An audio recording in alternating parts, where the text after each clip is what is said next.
Across the myriad worlds of the galactic concord, the silent fade was a death sentence whispered only in hushed, sorrowful tones, especially for the young of the Saurian hives.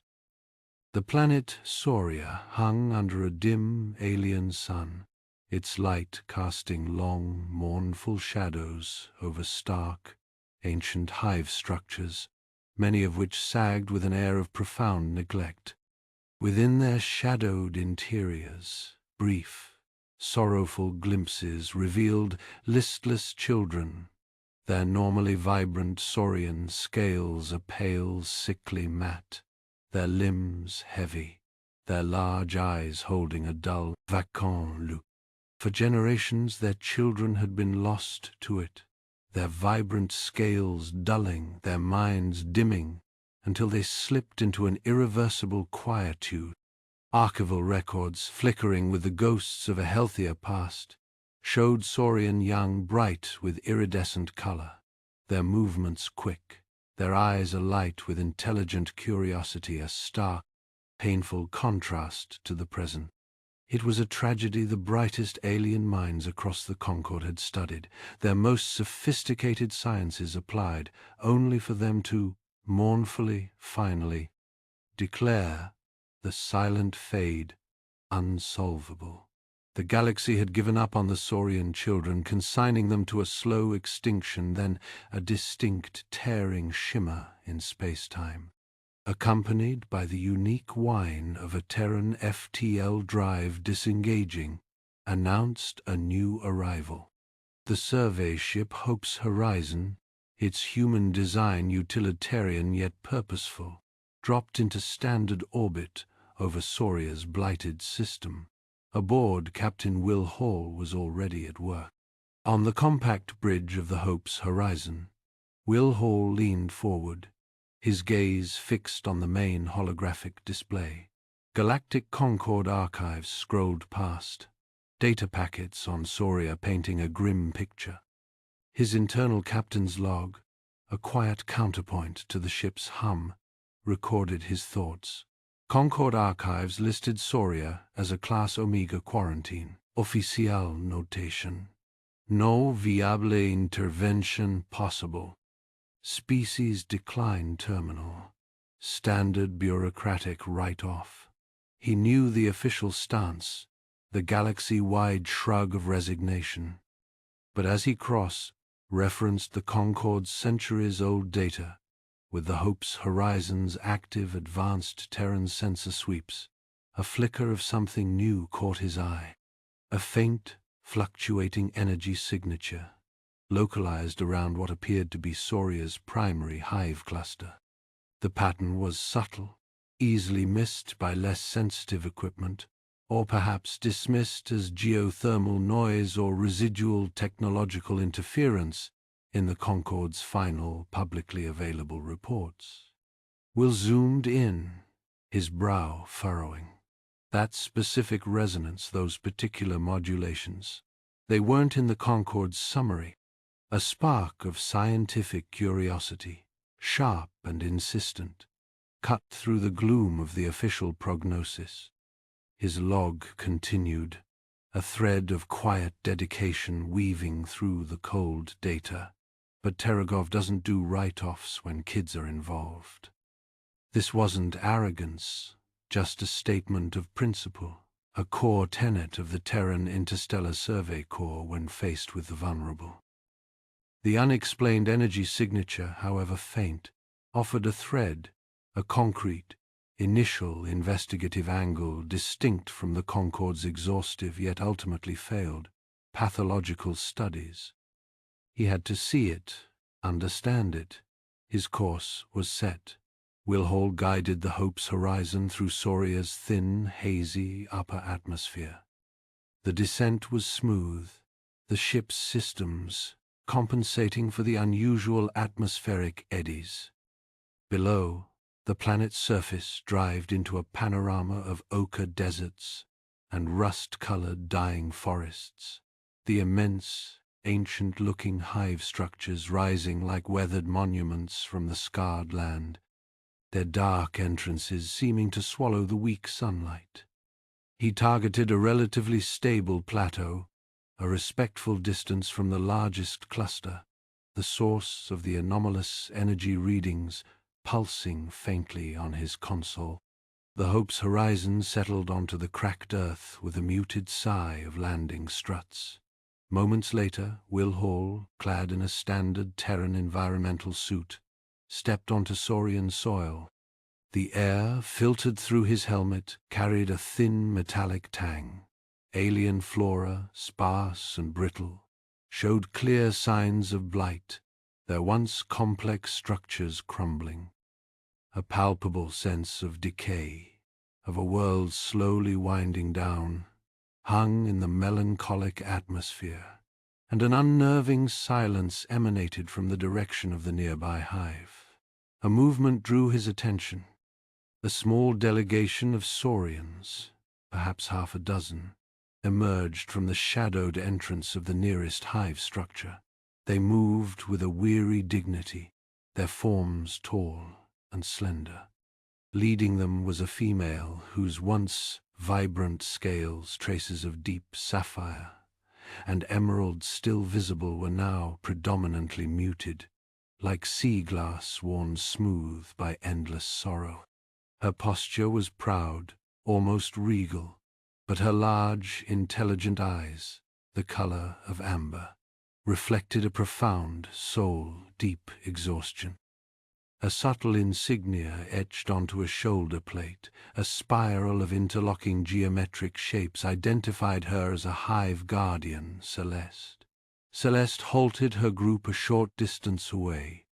Her voice, when she spoke, was low, resonant, yet carried the unmistakable weight of generations of loss, each word seeming to cost her. "You are on quarantine territory, human. State your purpose." The Galactic Concord made its pronouncements long ago. "We have endured many visitors, many promises. All have turned to dust, like our hopes." Her gaze was direct, challenging, her words a clear warning against offering the poison of false hope. Will met her gaze, his own expression carefully neutral, respectful. "Hive Guardian Celeste," he began, his voice calm. "I am Captain Will Hall of the Terran survey ship Hope's Horizon. I acknowledge the Concord's decrees, and I am aware of your people's long suffering." He paused, choosing his words with care. "My official mission is observation, for Terran archives. However, our long-range scans detected certain environmental anomalies not detailed in existing Concord reports. Terragov mandates thoroughness, especially where the vulnerable are concerned. My approach is purely scientific, and I offer no promises beyond diligent, respectful observation." Celeste's eyes, ancient with sorrow, searched his. He was solitary. His vessel was small, clearly not a warship, nor a grand scientific envoy of the type the Concord had once dispatched. His posture was non-threatening, his words measured, avoiding the effusive pronouncements of past saviors. A flicker of something unreadable crossed her features, perhaps the faintest stirring of curiosity, or merely a deeper weariness at another pointless interruption. After a long, tense silence that stretched thin in the blighted air, she spoke again, her voice still heavy, but with a new, sharp edge of condition. "Observation, then, human, from outside the hive. You will not interfere. You will not approach the children. You have 3 planetary cycles. After that, you will depart. Soria has no more hope to give, and we will not suffer its illusion again." The air hung thick and still, heavy with the scent of damp stone and something else, something indefinably ancient and sorrowful. Will followed Celeste into the hive's outer chambers, his senses assaulted by the oppressive atmosphere. The colors here were muted, the vibrant hues he'd observed from orbit leached away, leaving behind shades of gray and brown. The silence was broken only by the occasional weak cough that echoed through the vast, cavernous space. He ran a gloved hand along the wall, feeling the cool, rough texture of the hive stone, a subtle vibration humming beneath his fingertips. They passed several saurian children huddled together, their scales dull and flaking.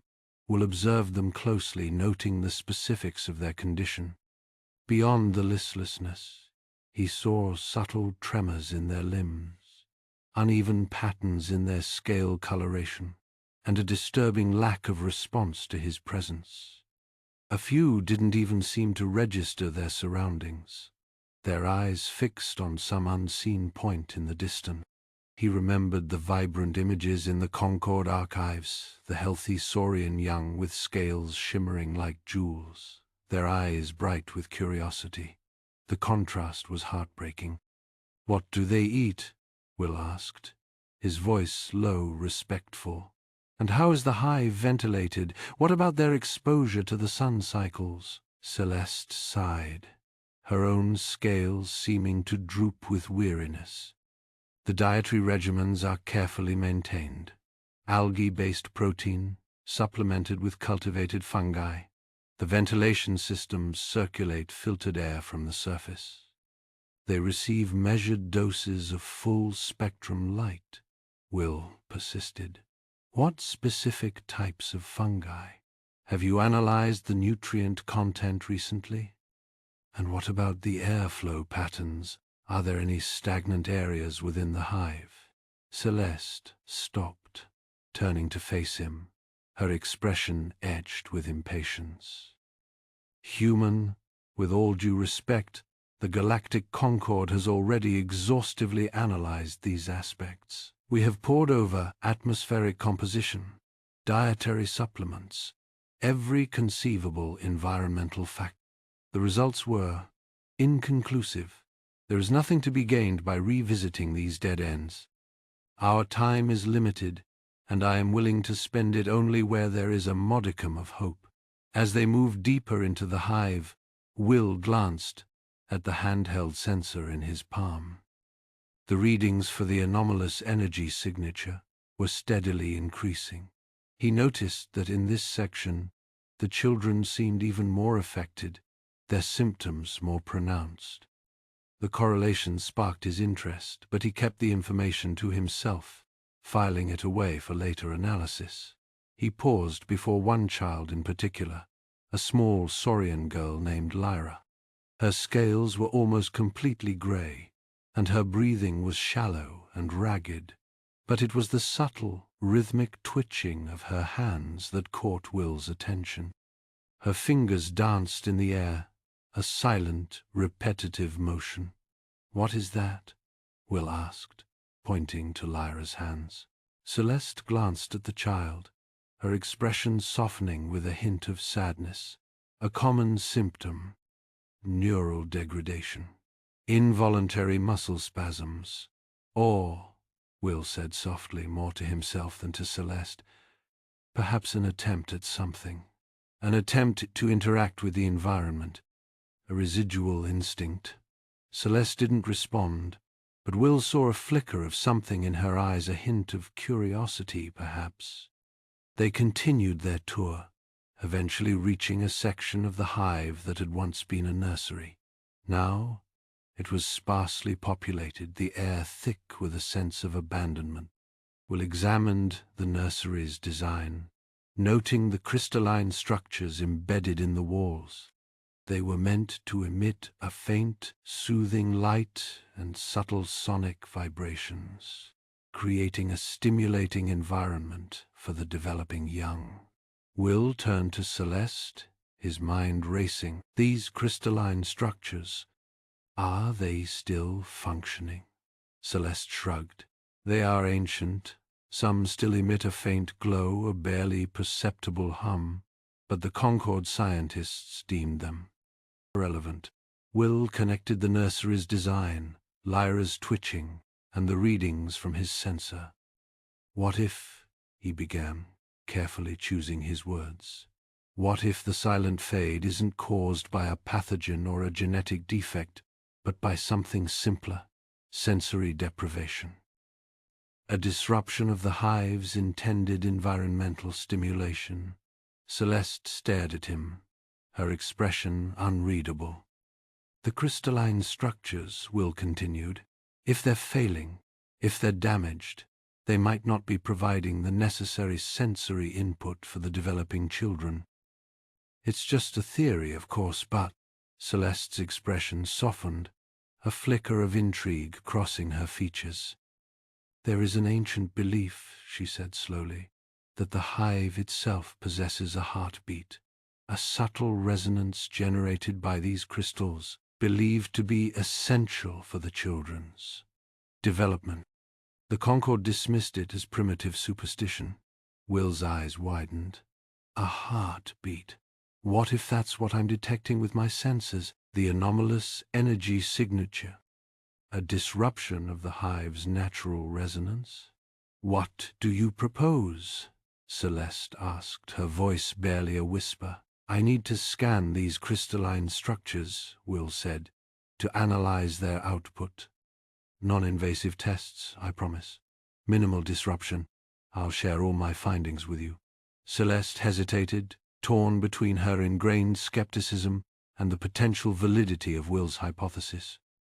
The human's words resonated with the forgotten lore of her people, a lore she had long dismissed as fanciful. Very well, she said finally, her voice firm. I will grant you limited access to the nursery for testing, but you will adhere to my protocols, strict protocols, and you will share everything you find. As Will began setting up his equipment, a series of minor seismic tremors shook the hive. The crystals rattled in their settings, dust falling from the ceiling. What was that? Will asked, his hand instinctively reaching for his sidearm. Seismic activity, Celeste replied, her expression grim. Soria has been experiencing increased geological instability in recent cycles, another factor the Concord dismissed as inconsequential. Suddenly, a stronger tremor rocked the hive. One of the crystalline structures in the nursery, weakened by age and the constant vibrations, cracked and collapsed, showering the area with dust. The faint light and sonic vibrations in that section of the nursery abruptly ceased. Lyra, who had been lying nearby, began to convulse. Her scales dulled further, and her breathing became even more shallow and ragged. Celeste rushed to her side, her face etched with despair. "Lyra!" she cried, cradling the child in her arms.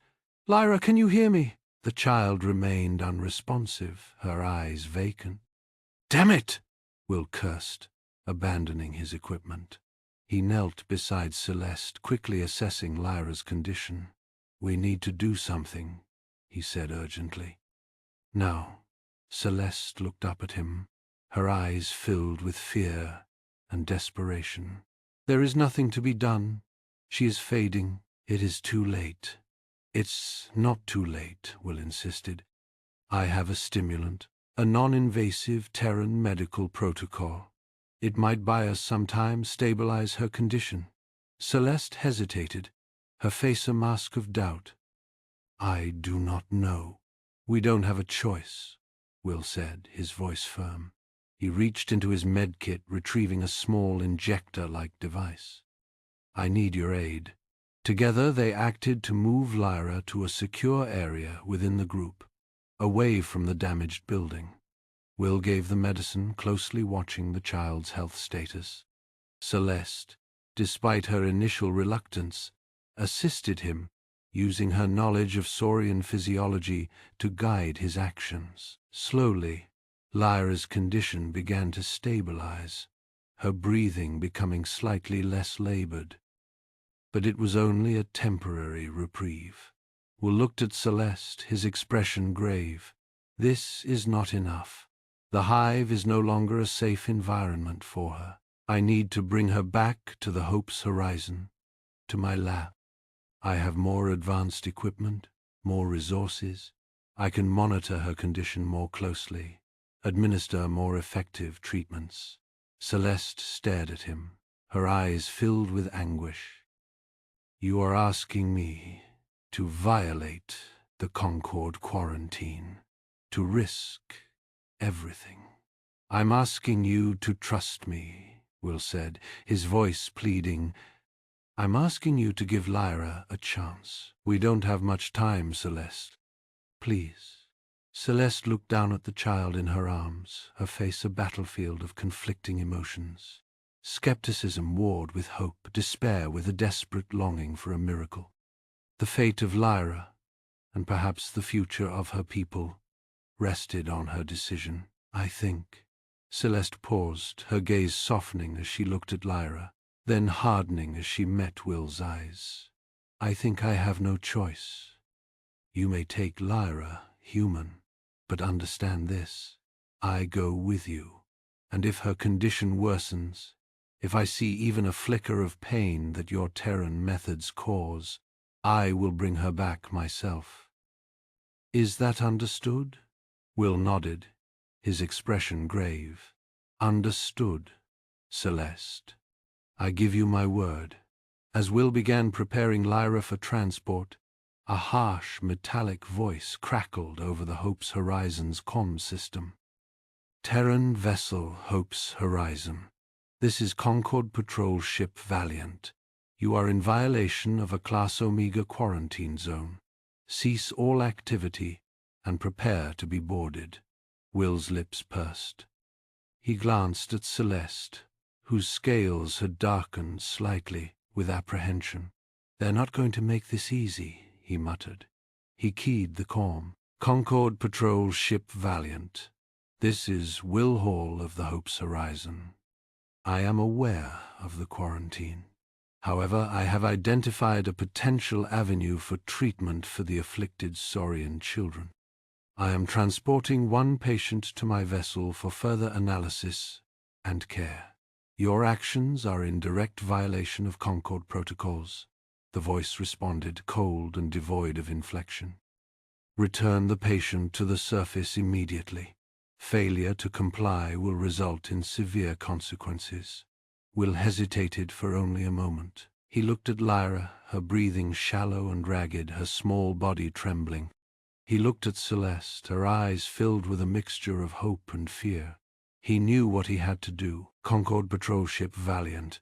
I am unable to comply with your order, Will stated, his voice firm. The patient's life is in immediate danger. I believe I can help her. I am proceeding with treatment. He cut the corn, ignoring the sputtering protests from the Valiant. Let's move, Celeste.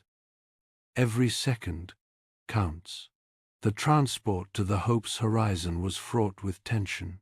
Lyra's condition remained critical, requiring constant monitoring and intervention. Celeste hovered anxiously as Will and his medical droid, a boxy utilitarian device named Patches, worked to stabilize her.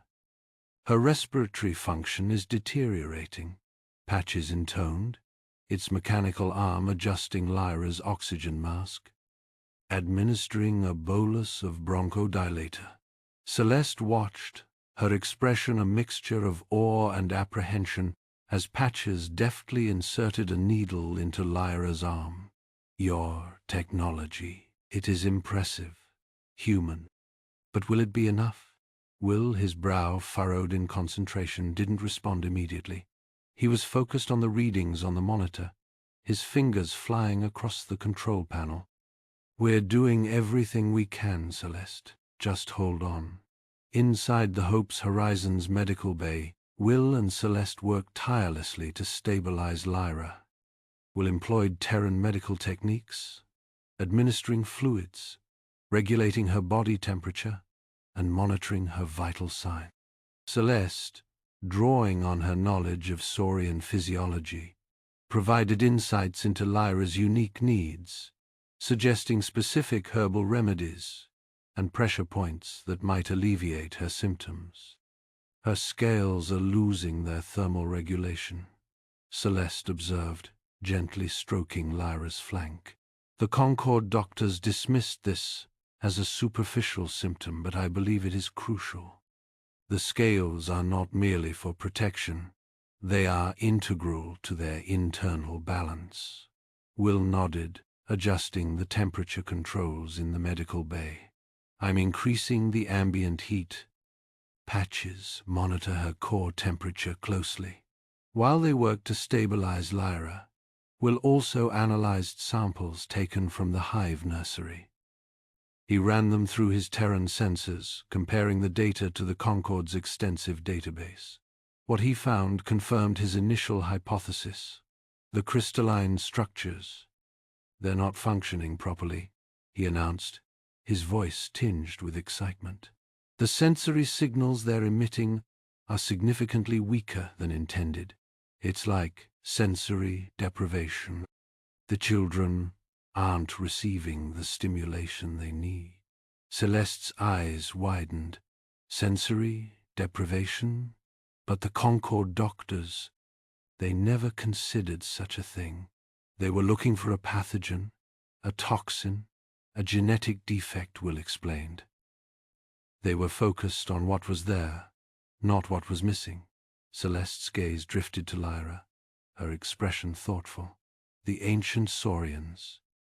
They spoke of periods of geological instability, times when the hive's heartbeat weakened.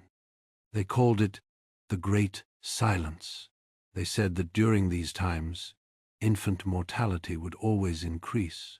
Will's eyes lit up. The Great Silence's geological instability, sensory deprivation, it all fit. Celeste, you may have just given us the key to understanding the silent fade. He turned back to his instruments, his mind racing. We need to recreate that sensory environment, Celeste. We need to give Lyra back what she's missing. But how? Celeste asked, her voice filled with doubt. We cannot replicate the power of the crystalline structures. They are ancient, beyond our understanding. We don't need to replicate them perfectly, Will countered. We just need to provide enough stimulation to jump-start her senses, to get her system working again. We can create an artificial sensory environment, mimicking the intended output of the crystalline structures. He began sketching out schematics on a holographic display, his fingers flying across the interface. We can combine Terran technology with salvaged Saurian tech. We can use light, sound, and subtle vibrations to stimulate her senses. Celeste watched, her initial skepticism slowly giving way to cautious optimism. It is unorthodox, she admitted, but perhaps it is worth a try. Working together, Will and Celeste began to construct their makeshift sensory environment. They repurposed Terran medical equipment, modifying it to emit specific frequencies of light and sound. They salvaged components from broken Saurian devices, using them to create subtle vibrations that mimicked the geological rhythms of the planet.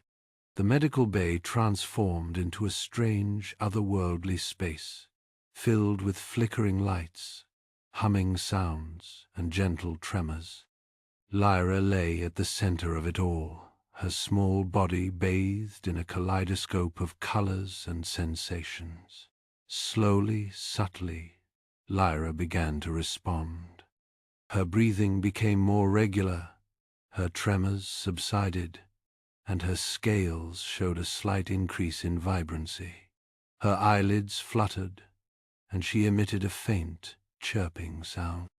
Will and Celeste exchanged a look of profound relief and joy. "It's working," Will whispered, his voice thick with emotion. "She's responding. The Great Silence is ending," Celeste murmured, tears welling in her eyes.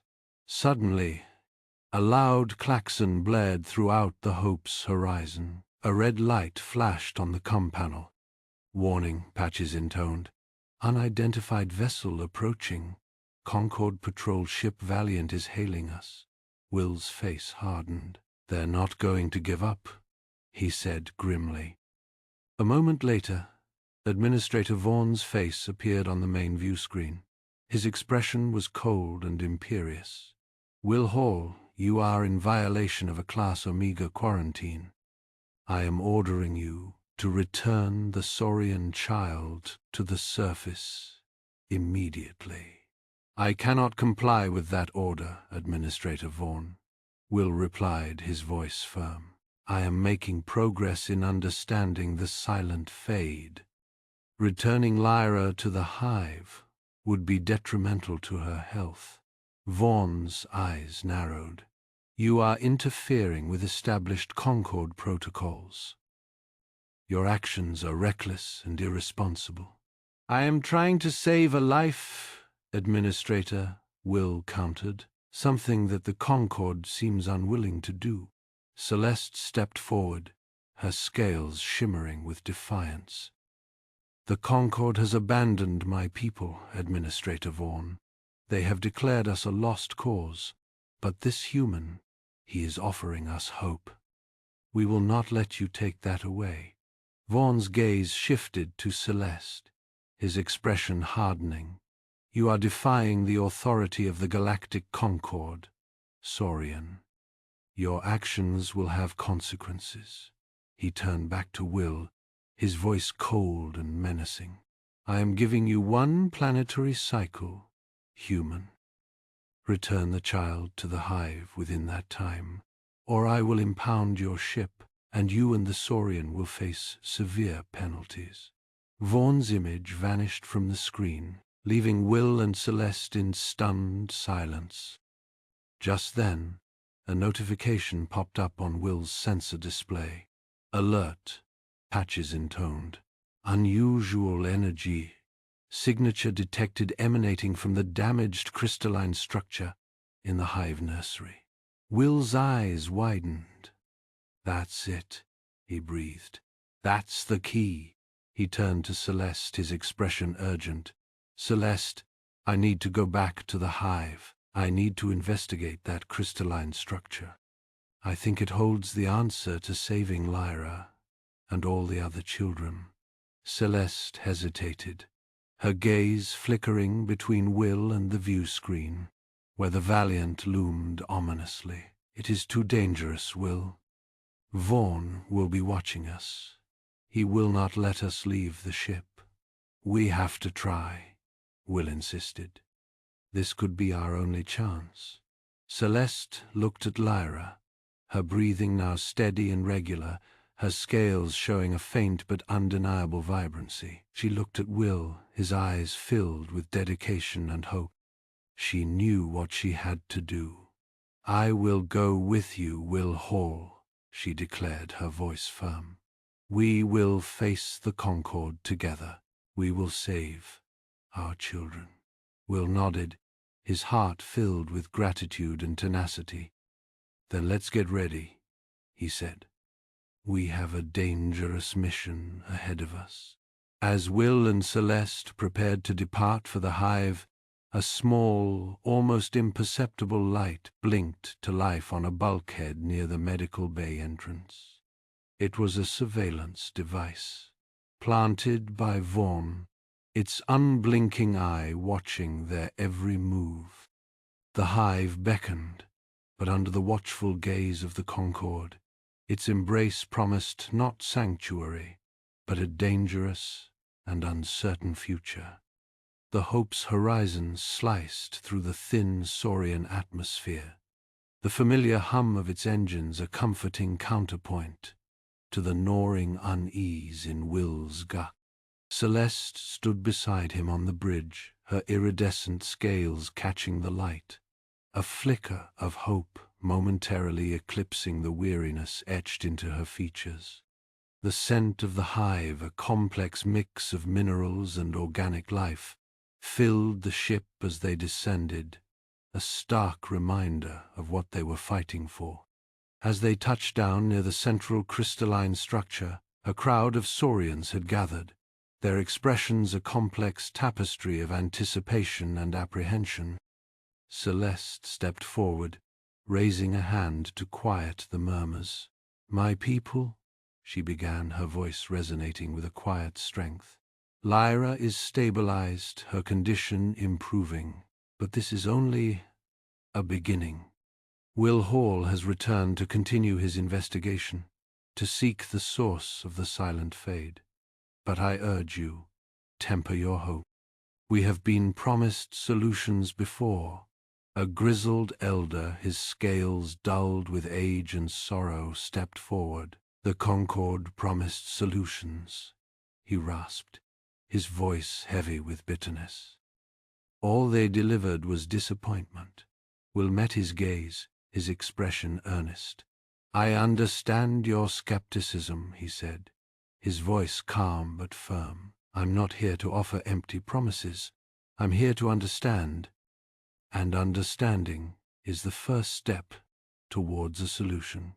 He glanced at Celeste, a silent acknowledgement of their shared burden.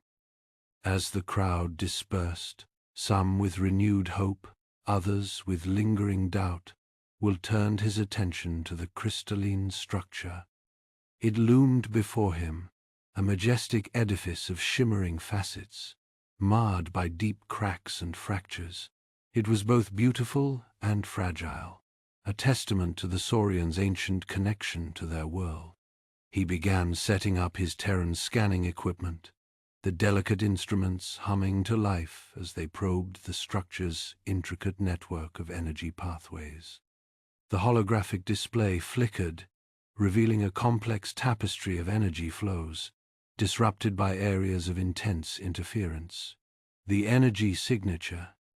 "It's not consistent," Will muttered, his brow furrowed in concentration, "almost like something's disrupting it." Celeste approached, her gaze fixed on the holographic display. "Our ancestors believed the crystals were a conduit to the hive mind," she said, her voice soft with reverence. "They performed rituals to maintain that connection, to ensure the health of the young." Will straightened up, a spark of understanding igniting in his eyes. "If the rituals were designed to maintain the connection, and the structure is damaged," he said, tracing the lines of the holographic display with his finger, "then the sensory signals could be weakened or distorted, leading to the silent fade." He overlaid a schematic of the crystalline structure with a map of the hive, the connections becoming clear. Celeste nodded slowly. "The rituals were performed in a hidden chamber near the heart of the crystal," she said. "A place of great power." She led him through a series of winding passages, the air growing cooler and damper with each step. The scent of ancient dust and minerals filled their nostrils, a faint echo of the past. Finally, they reached a hidden chamber, its entrance concealed behind a shimmering curtain of crystalline formations. The chamber was circular, its walls adorned with ancient artifacts and symbols. But the scene was marred by signs of damage, overturned artifacts, broken symbols, scorch marks etched into the walls. Will ran a hand over a broken artifact, his fingers tracing the clean, unnatural break. "This wasn't natural," he said, his voice grim. "This was deliberate." Celeste's expression darkened. "There have always been those who questioned the old ways," she said, her voice permeated with suspicion, "who sought to break free from the hive mind, to forge their own path." Will shook his head, his gaze sweeping across the chamber. "It seems too convenient," he said. "A rival species could have manipulated the situation, exploited the Saurians' vulnerability to their own advantage." He returned to his scanning equipment, his fingers flying across the controls. "There's something else here," he muttered, his eyes fixed on the holographic display. "A hidden layer. Encrypted data." A countdown timer appeared on the display, ticking down rapidly. He had to work fast. On board his ship, orbiting high above Soria, Administrator Vaughn watched Will's every move. The encrypted data stream registered on his sensors, triggering a silent alarm. "He's accessing the data," Vaughn said, his voice tight with concern. "He's getting too close." He gripped the arms of his chair, his hand tight. "Alert the security team," he said into the corn. "Seize the Hope's horizon and all its data. Eliminate any resistance." Below, the Concorde security team descended upon the hive, their armored figures a stark contrast to the peaceful Saurians. The heavy thud of their boots echoed through the crystalline tunnels, the hum of their energy weapons a menacing counterpoint to the hive's natural rhythms. Will and Celeste stood their ground, defiant in the face of overwhelming force. "We won't let you silence us," Will declared, his voice ringing with conviction. "The Saurians deserve to know the truth. We will stand together against your lies," Celeste added, her eyes blazing with righteous anger. As the security team advanced, a group of Saurians stepped forward, their faces set with persistence. They had witnessed Lyra's recovery, seen the hope in Will's eyes. They would not stand idly by while the Concorde silenced their savior. The confrontation escalated, the air thick with tension. Will worked feverishly at his console, the encrypted data slowly yielding its secrets. Finally, a fragment of information emerged, a set of coordinates shimmering on the display. "I've got something," Will announced, his voice strained with urgency. "Coordinates. They're not on Soria." Vaughn, his patience exhausted, issued a final chilling order. "They know too much," he said. "Eliminate them." Suddenly Celeste gasped, her eyes widening in alarm. A tremor ran through her body, her scales shimmering with an unnatural light.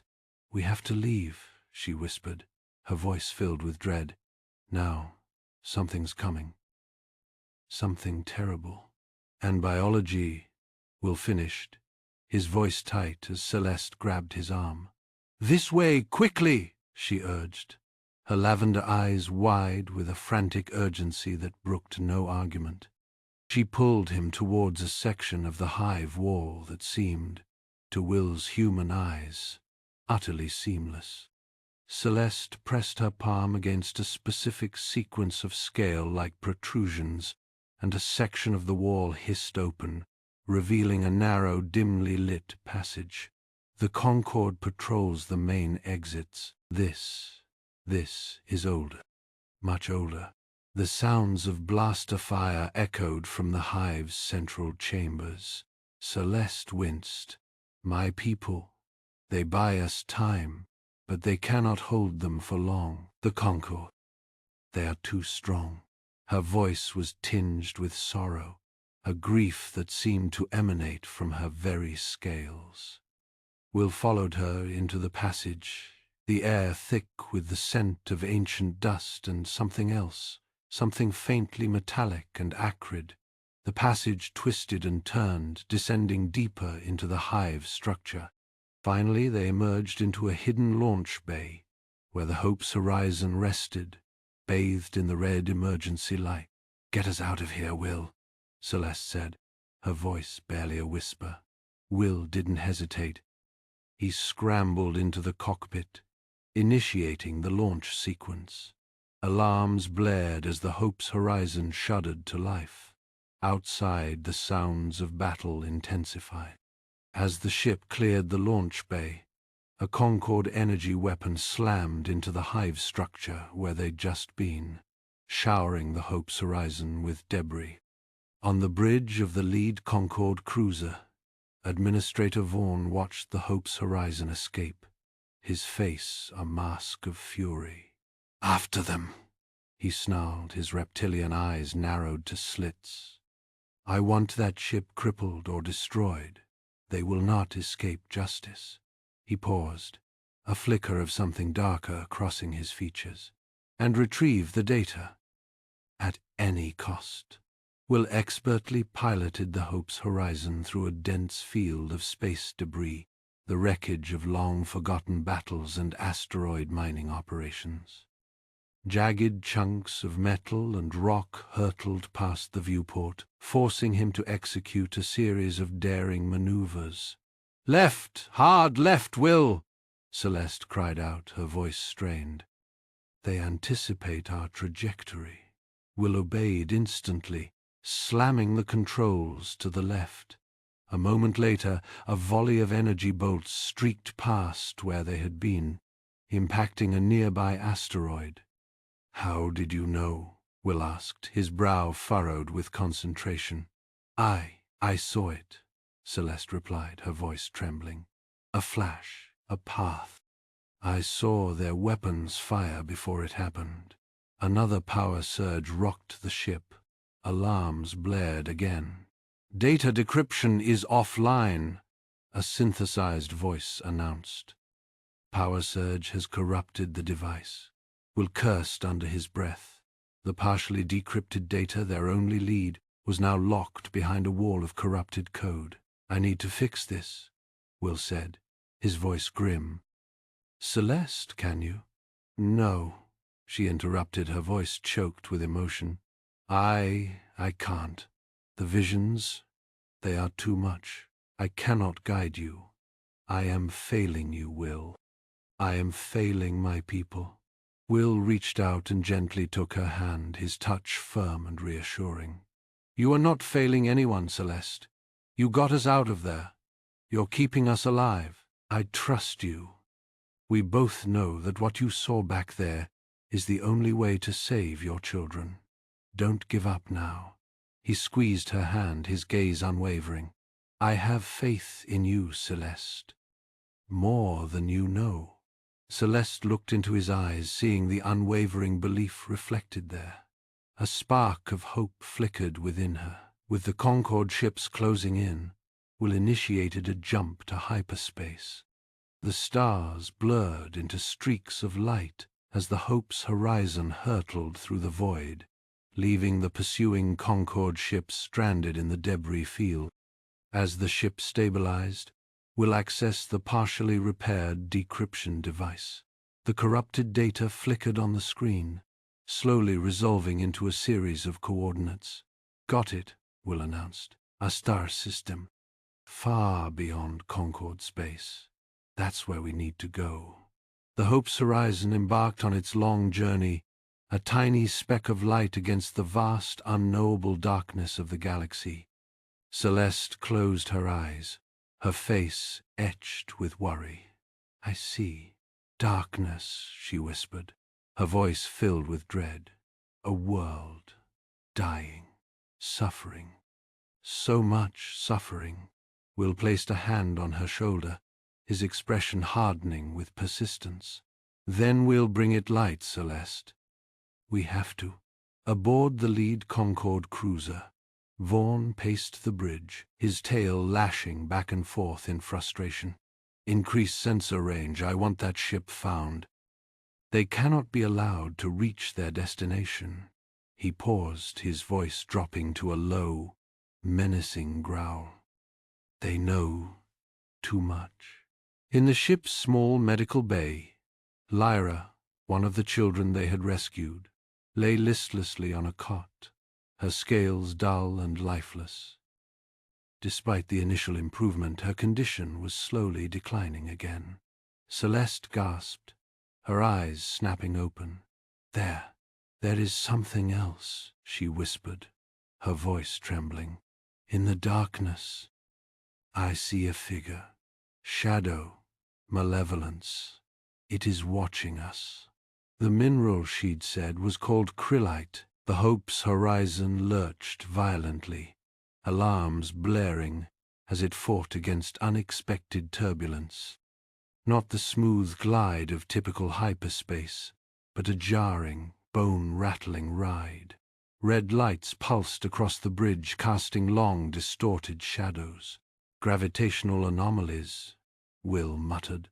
wrestling with the controls. This whole region is unstable.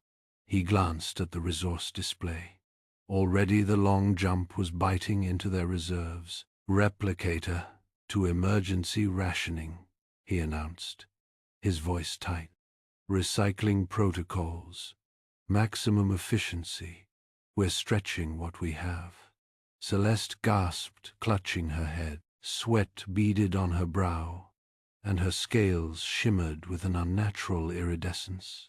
The visions, they are growing stronger, she said, her voice strained.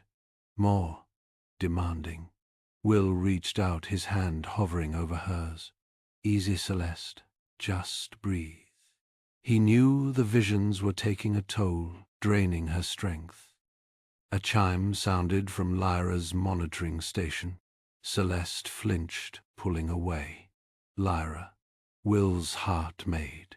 He checked the readings. Another dip. Her vitals are fluctuating again.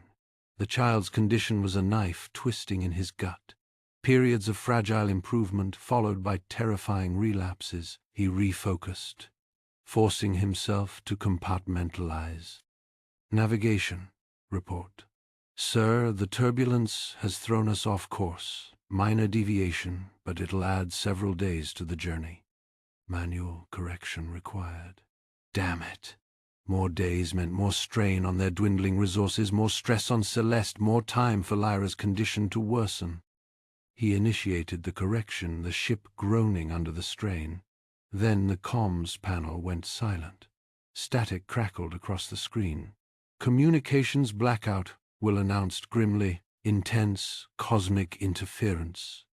We're on our own, isolated, vulnerable. A piercing alarm blared, overriding all others. Unidentified object dead ahead.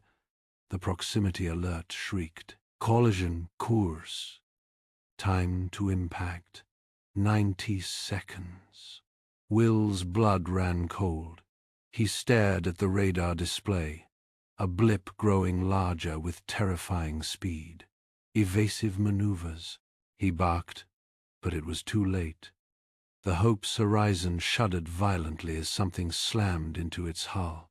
Alarms screamed, sparks flew, and the artificial gravity flickered and died, sending them tumbling weightlessly. A section of the corridor buckled inward, groaning under the stress. Hull breach. Section 4, the computer announced in a monotone. Life support systems compromised. Will grabbed a magnetic tether and propelled himself towards the breach, Celeste right behind him. A jagged hole gaped in the wall, venting atmosphere into the void. He grabbed a repair kit, the magnetic boots anchoring him to the deck. Sealant foam now. Working with practiced efficiency, they sprayed the expanding foam into the breach, the orange substance hardening rapidly. Celeste used a plasma torch to weld reinforcing plates over the damaged section. Their combined skills, honed by years of experience, were a ballet of coordinated action. Breach seal, Celeste announced, panting. But the reprieve was short-lived. The alarms continued to blare, a constant reminder of the damage. Will checked the life support systems. Oxygen levels dropping, he said, his voice grim. We're losing atmosphere faster than we can replenish it. Time was running out. Celeste swayed, her eyes unfocused. Then her gaze snapped into clarity. The Krillite, she said, her voice urgent. I see it. In an asteroid field, close by. But it is unstable, hazardous. Will stared at her, his mind racing. An asteroid field, that was reckless. Doom, but the alternative was certain demise. How close? Close enough, she said, her voice tight with strain. But the path, it shifts. It is not certain. He looked at Celeste, at the desperation in her eyes, at the fading hope in Lyra's. He thought of the countless children lost to the silent fade, and the slim chance he had to make a difference. "We're going," he said, his voice firm. "We risk the asteroid field."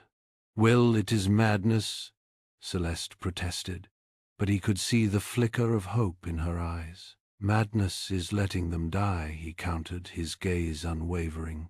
He activated the comms. "All hands, prepare for emergency course correction. We are entering an asteroid field."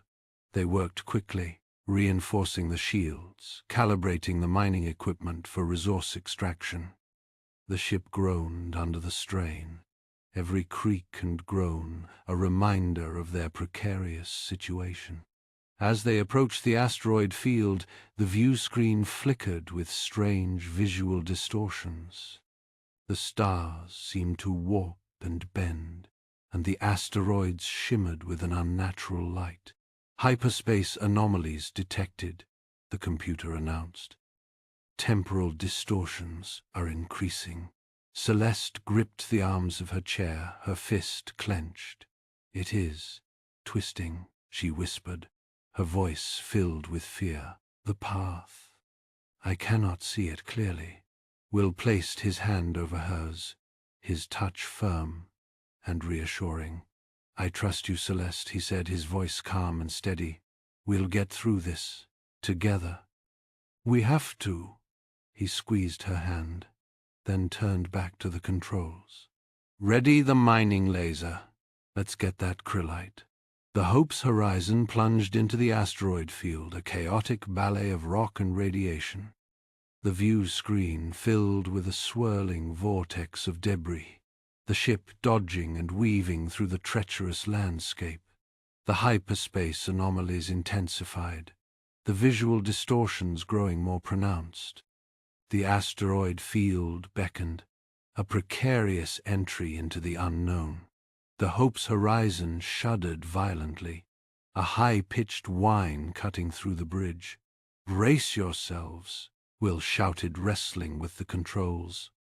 Asteroids, ranging from pebble-sized fragments to hulking masses of rock, hurtled past the viewport in a dizzying ballet of cosmic debris. Each impact, even the smallest, sent tremors through the ship's frame.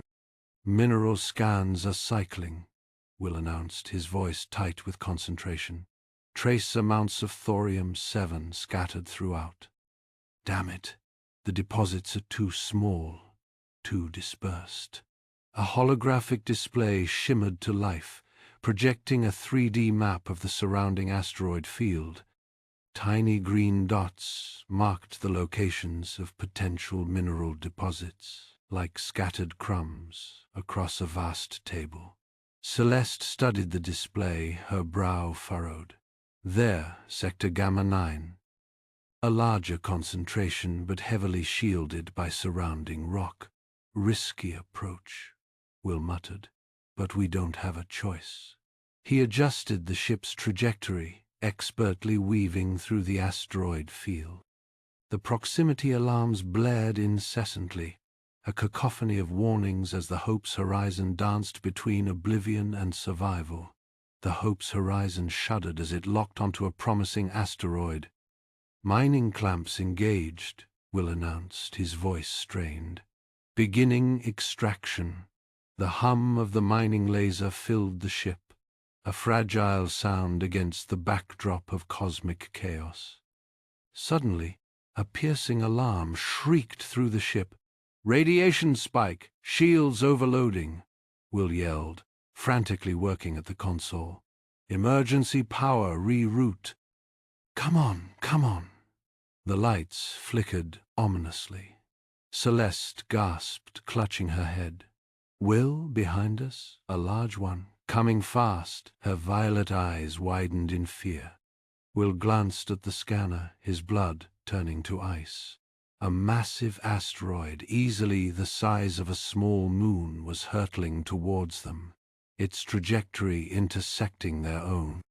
"Evasive maneuvers," he roared, throwing the ship into a hard turn.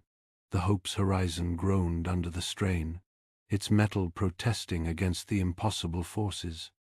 The asteroid filled the viewport, a looming wall of grey rock. Will held his breath, his squeezing hard as he gripped the controls. At the last possible second, the Hope's horizon cleared the asteroid, the massive rock passing within meters of the ship. The ship bucked violently, alarms screaming. Will exhaled sharply, sweat beading on his forehead. Damage report. Minor hull breaches. Shields down to 30%, a synthesized voice reported. Hyperspace anomaly readings spiking. Will frowned. Those anomalies are getting worse. He blinked, momentarily disoriented. The asteroid field seemed to shimmer, the stars outside the viewport blurring. He shook his head, trying to clear his vision. Celeste swayed, her hand flying to her temple. Did you see that? For a moment there were two of you. Temporal distortion, Will said grimly. A side effect of the hyperspace anomalies. Try to ignore them. Despite the near disaster, the mining operation had been successful. Will held up a small container filled with a dark, crystalline substance. Enough thorium-7 for a temporary fix, he said, a hint of relief in his voice. He worked quickly, his fingers flying across the damaged circuitry of the life support systems. Sparks flew as he spliced wires and rerouted power. Almost there, he muttered, his brow furrowed in concentration. Finally, with a sigh of satisfaction, he stepped back, life support systems back online. Oxygen levels stabilizing. They rushed to Lyra's side. The young Saurian's breathing was still shallow, but her scales had regained a faint lavender hue. Her eyelids fluttered. "She's improving," Celeste whispered, her voice thick with emotion. "Thank you, Will." A moment of shared hope, fragile as a butterfly's wing, hung in the air. Suddenly, the ship lurched violently, throwing them both off their feet.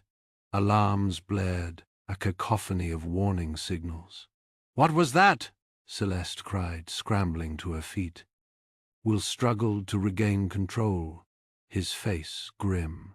"We're caught in the gravitational pull of a hyperspace anomaly.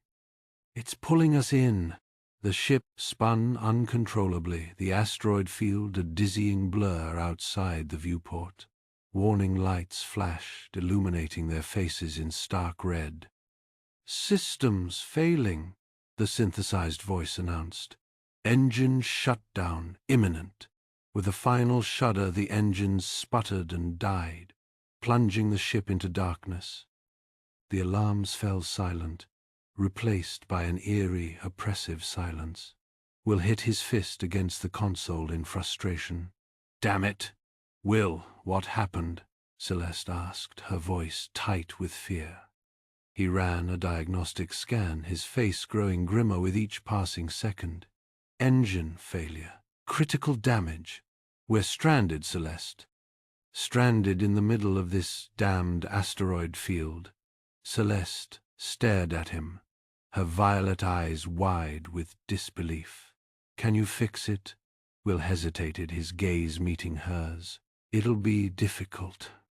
The damage is extensive, and we need specialized tools and a stable environment. Something we definitely don't have right now." Celeste was silent for a moment, her gaze distant. Then she turned to Will, her expression resolute. "There is a way." "What do you mean?" I can try to stabilize the ship, use my connection to the hyperspace energies to anchor us." Will stared at her, his heart pounding in his chest. "Celeste, that's too dangerous. You saw what happened before. The anomalies are too volatile. You could get hurt. Lyra needs oxygen, Will. We have no other choice." "There has to be another way," he protested, his voice rising. Celeste placed a hand on his arm, her touch surprisingly firm. "Trust me, Will. I can do this." He looked into her eyes, seeing the persistence there, and something else, a quiet acceptance of the risk. He knew she was right. They were out of options. "All right," he said, his voice barely a whisper. "But be careful, Celeste, please." Celeste nodded, closing her eyes. She took a deep breath, focusing her energy. A faint, ethereal glow began to emanate from her skin, illuminating the darkened bridge. "I'm ready," she said, her voice barely audible. Celeste focused her energy, attempting to manipulate the hyperspace energies and stabilize the ship. She struggled against the immense forces. Suddenly, a blinding flash of light erupted from the ship's core. A deafening roar echoed through the vessel, shaking it to its foundations.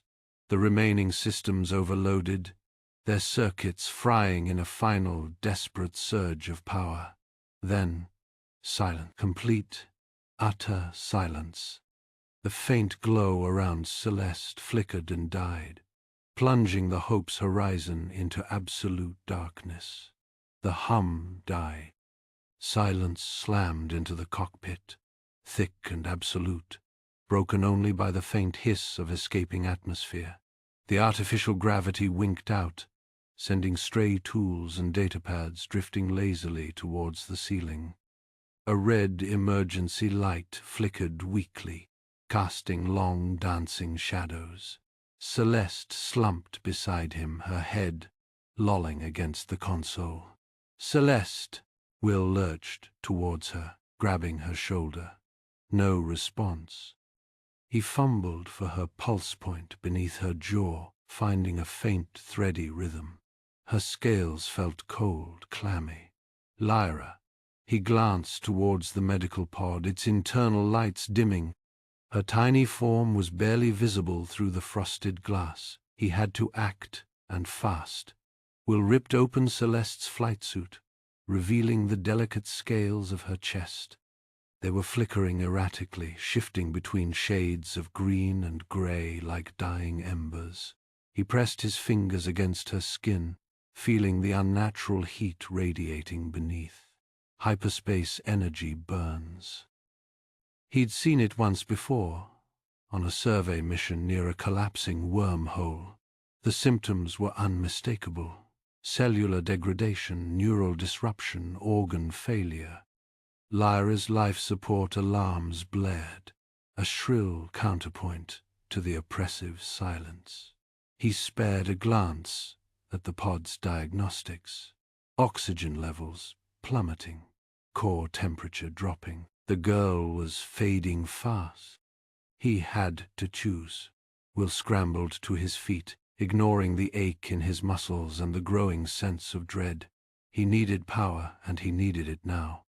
He ripped open the access panel beneath the pilot's seat, his fingers flying across the unfamiliar alien circuitry. The power core was a molten slag of twisted metal and fused conduits. Fried, completely and utterly fried, hope dwindled. Then a flicker. He remembered the emergency protocols drilled into every Terran survey pilot, a last-ditch option rarely used but potentially life-saving. The auxiliary battery. He wrestled the heavy unit from its housing, its power indicator glowing a faint, reassuring green. Enough juice to run essential systems, but only for a limited time. Lyra. He staggered back to the medical pod, his heart pounding in his chest. He couldn't save both of them, not with so little power. He stared at Lyra's pale face, her tiny chest barely rising and falling. She was so small, so fragile, a life barely begun. He made the call. With trembling hands, he rerouted the auxiliary power to the medical pod, bypassing all other systems. The pod's lights flared, bathing Lyra in a soft, revitalizing glow. Her breathing steadied, her color returning. But Celeste. He turned back to the pilot's seat. Celeste hadn't moved. Her scales were darkening, the flickering growing more erratic. A soft groan escaped her lips. Her eyes fluttered open, unfocused and distant. "The source," she whispered, her voice barely audible. "The tear." So close. Will leaned closer, straining to hear her. "What tear, Celeste? What source?" Her eyes glazed over, her body spasming weakly. A flicker of memory crossed her face, a fragmented image of a massive hyperspace rift, tearing open the fabric of reality. Then she went limp once more. He checked her vitals again. Weaker, faster. The energy burns were accelerating. The energy surge. It wasn't random. It was a symptom, a manifestation of something far larger, far more dangerous. A hyperspace instability, rippling through the sector. A klaxon blared, jolting him back to reality. The ship's proximity sensors, briefly powered by the auxiliary battery, were screaming a warning. Asteroid. He glanced at the main view screen, its surface still dark. Then he saw it, a jagged black shape looming in the distance, growing larger with terrifying speed. Collision course. He had to move the ship, now. But the primary systems were dead. No engines, no shields, no automated controls. There was only one option. He ripped open the floor panel beneath his feet, exposing the manual thruster control, a tangle of wires, conduits, and ancient alien technology. He'd never used them before, never even seen them operational. He took a deep breath, forcing himself to focus. He could do this. He had to. Celeste groaned again, her body writhing. Gravity. Wells. She gasped. Unstable space. Gravity wells. What was she talking about? He activated the auxiliary power feed to the external sensors, praying it would hold.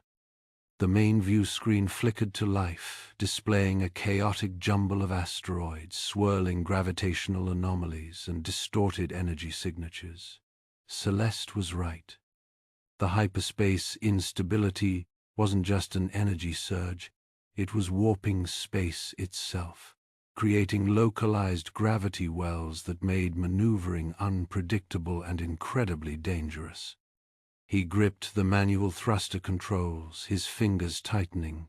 He was flying blind, relying on instinct, skill, and a desperate hope that he could somehow navigate this chaotic mess. He fired the port thrusters, the ship lurching violently as it strained against the gravitational forces. Smaller asteroids whizzed past, narrowly missing the hull. "Left! Hard left!" Celeste cried, her voice weak but urgent. "The well pull!" He obeyed, slamming the thrusters into full reverse. The ship shuddered, groaning under the strain. They narrowly avoided a massive, spinning asteroid, its surface scarred and pitted by countless impacts. But they weren't out of the woods yet.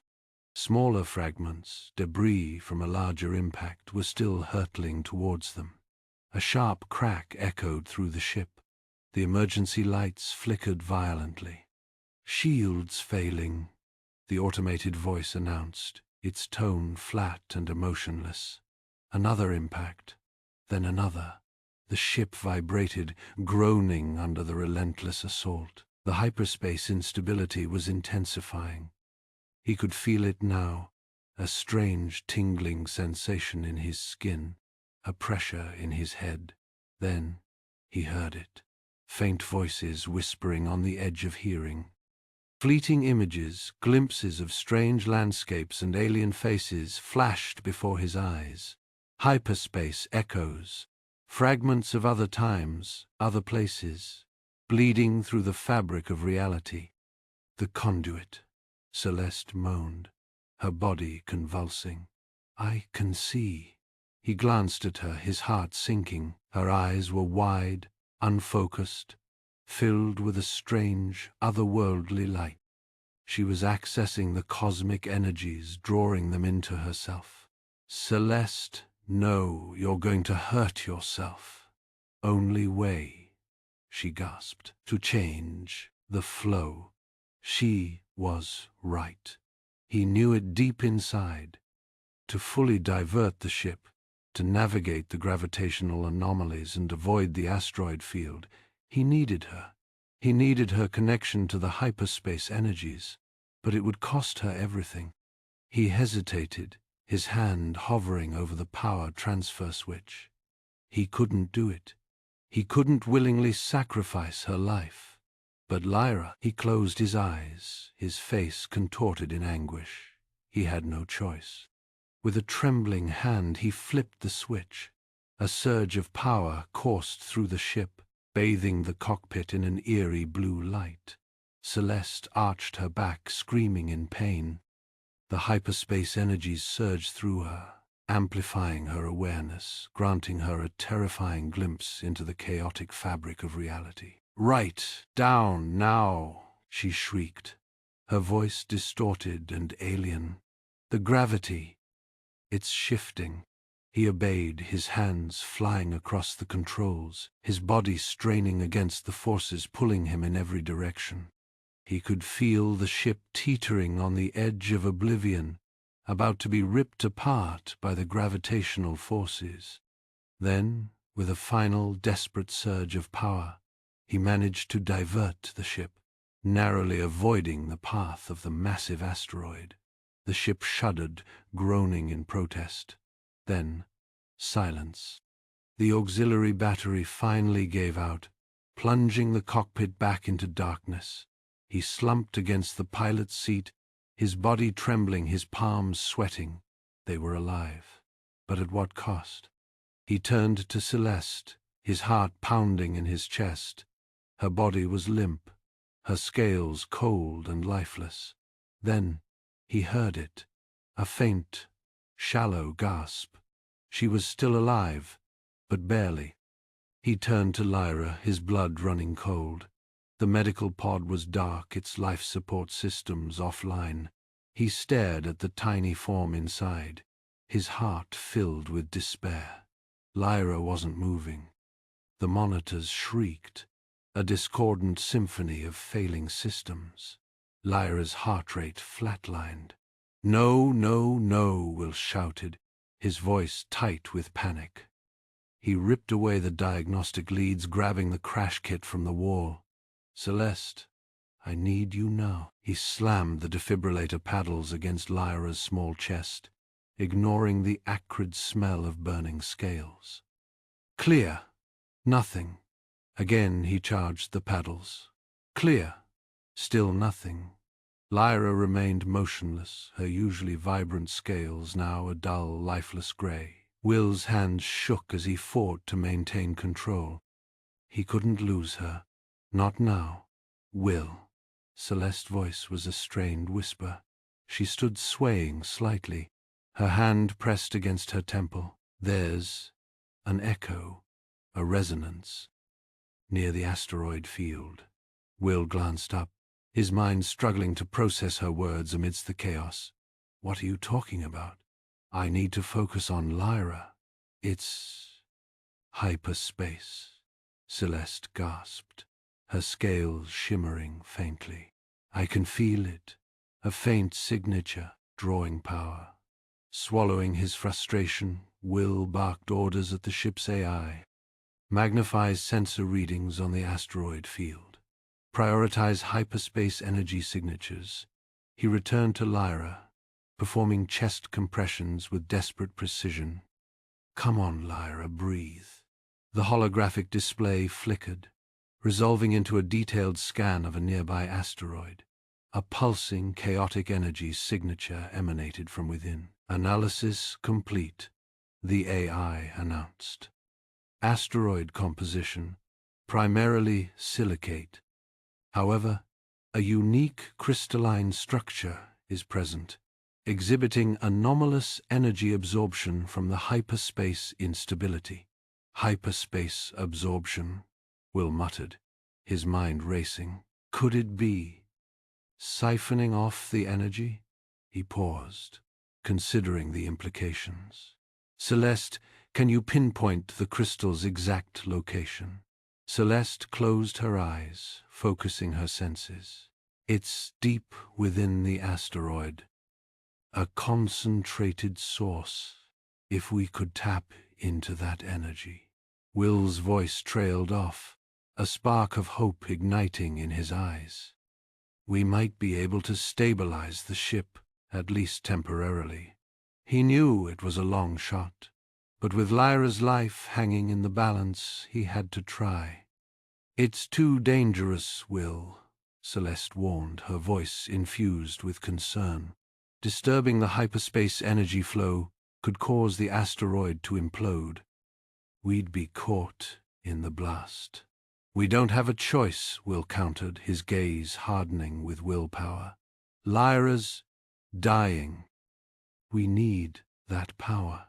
He accessed the ship's geological scanner, analyzing the crystal's composition. The crystal, it's acting as a focal point, drawing in the hyperspace energy. We might be able to extract a fragment, but it'll be incredibly unstable.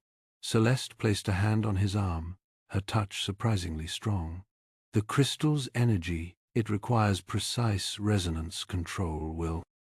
Without it, a catastrophic surge is inevitable. Will nodded grimly. He knew she was right. This was a gamble, a desperate attempt to cheat death, but he couldn't just stand by and watch Lyra fade away. I'll do it manually, he declared, grabbing his engineering toolkit. I need to be precise.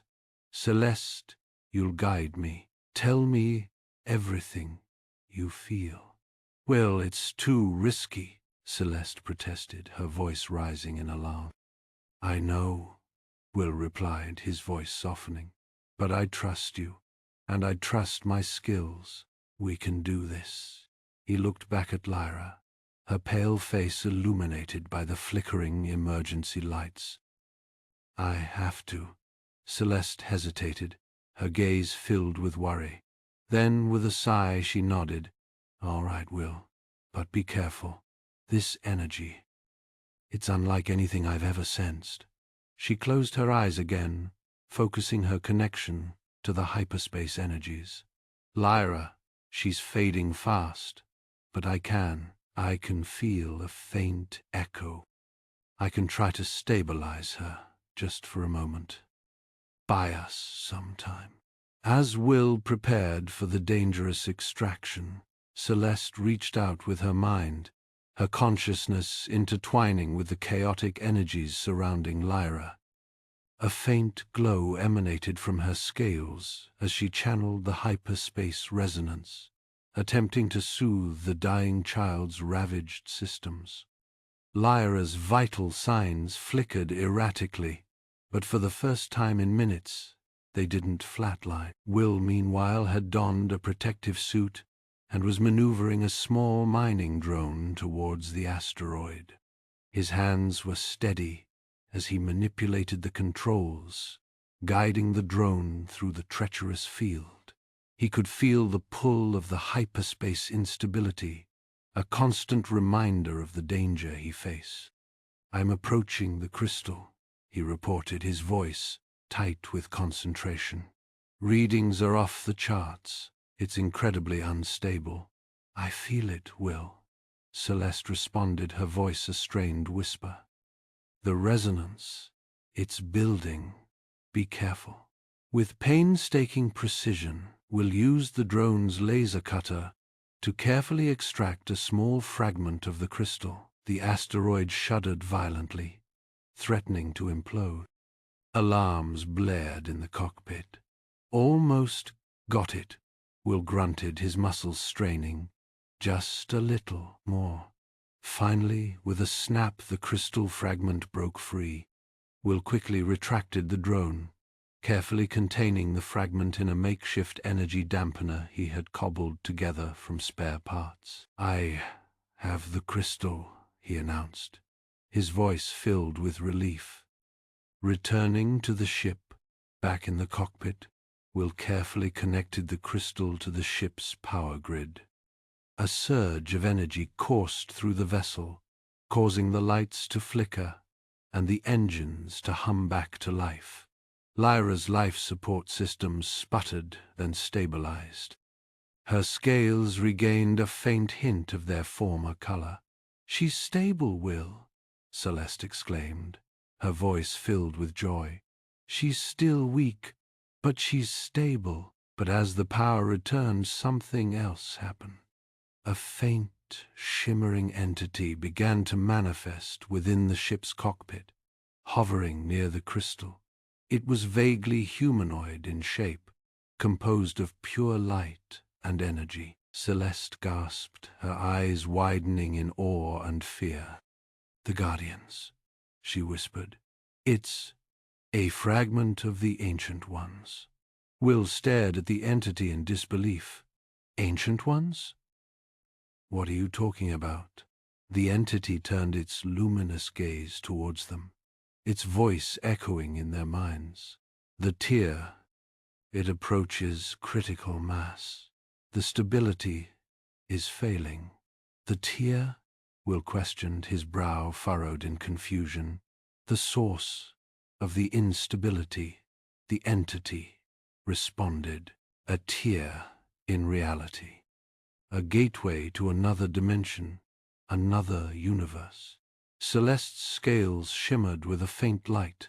The Ancient Ones, they were the guardians of hyperspace, long before the galactic concord. They predate everything. The entity focused its gaze on Lyra, its luminous form intensifying. "The child, she is a beacon. Her unique genetic structure draws the energies towards her." Will's heart clenched with fear. "Lyra, what do you mean?" "To stabilize the region, the connection must be severed," the entity declared, its voice filled with sorrow.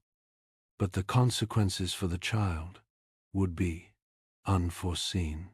Will's teeth gritted. "Sever her connection? You mean hurt her?" "Yvonne's deut. There has to be another way. A resonance key exists within the tear itself," the entity offered, its voice a cryptic whisper, "a specific frequency capable of sealing the gateway." But even as the entity spoke, the Hope's horizon shuddered violently. Alarms blared, warning of increasing gravitational forces and energy surges. "We're being pulled towards the tear," Will shouted, struggling to maintain control of the ship. "The crystal. It's amplifying the effect." He glanced at Celeste, her face etched with worry. Then he looked at Lyra, her small form still connected to the life support systems powered by the unstable crystal. The choice was clear, terrifyingly so.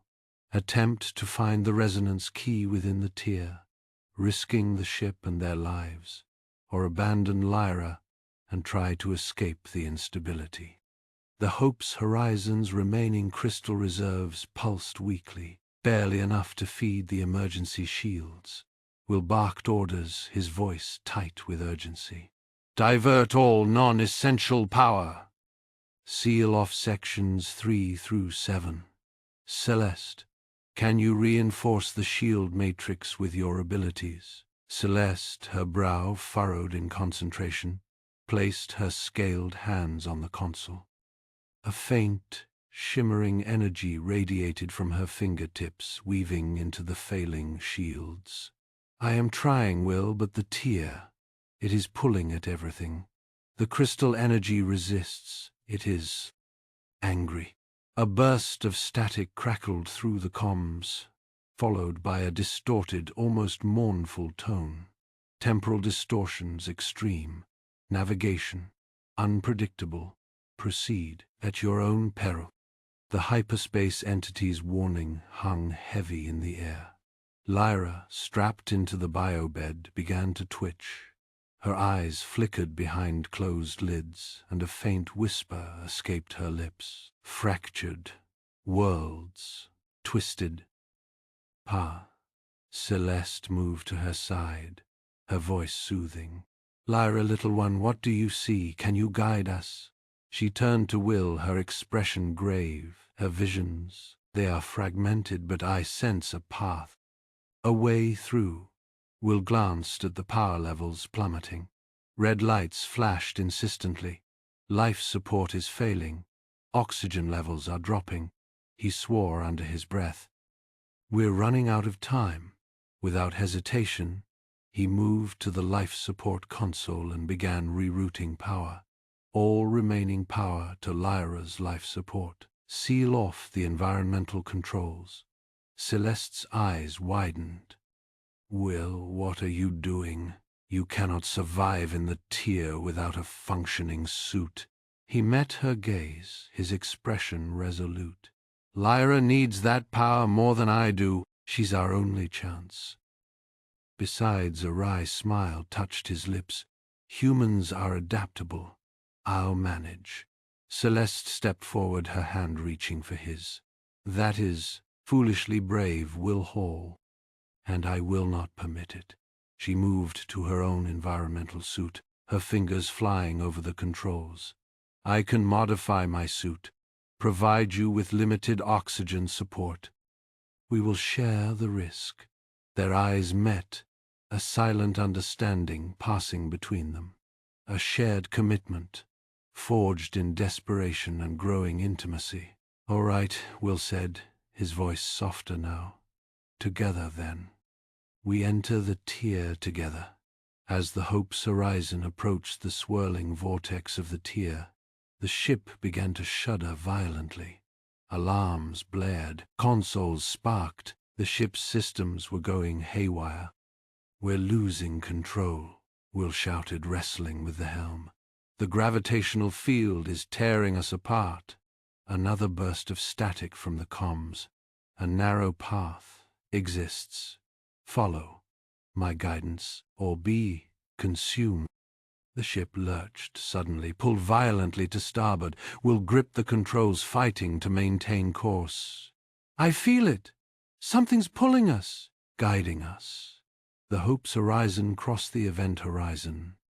A blinding flash of white light engulfed the ship, followed by a disorienting visual distortion. The bridge spun, the stars outside stretched and warped, and the familiar contours of the ship seemed to melt and reform. Then, as suddenly as it began, the chaos subsided.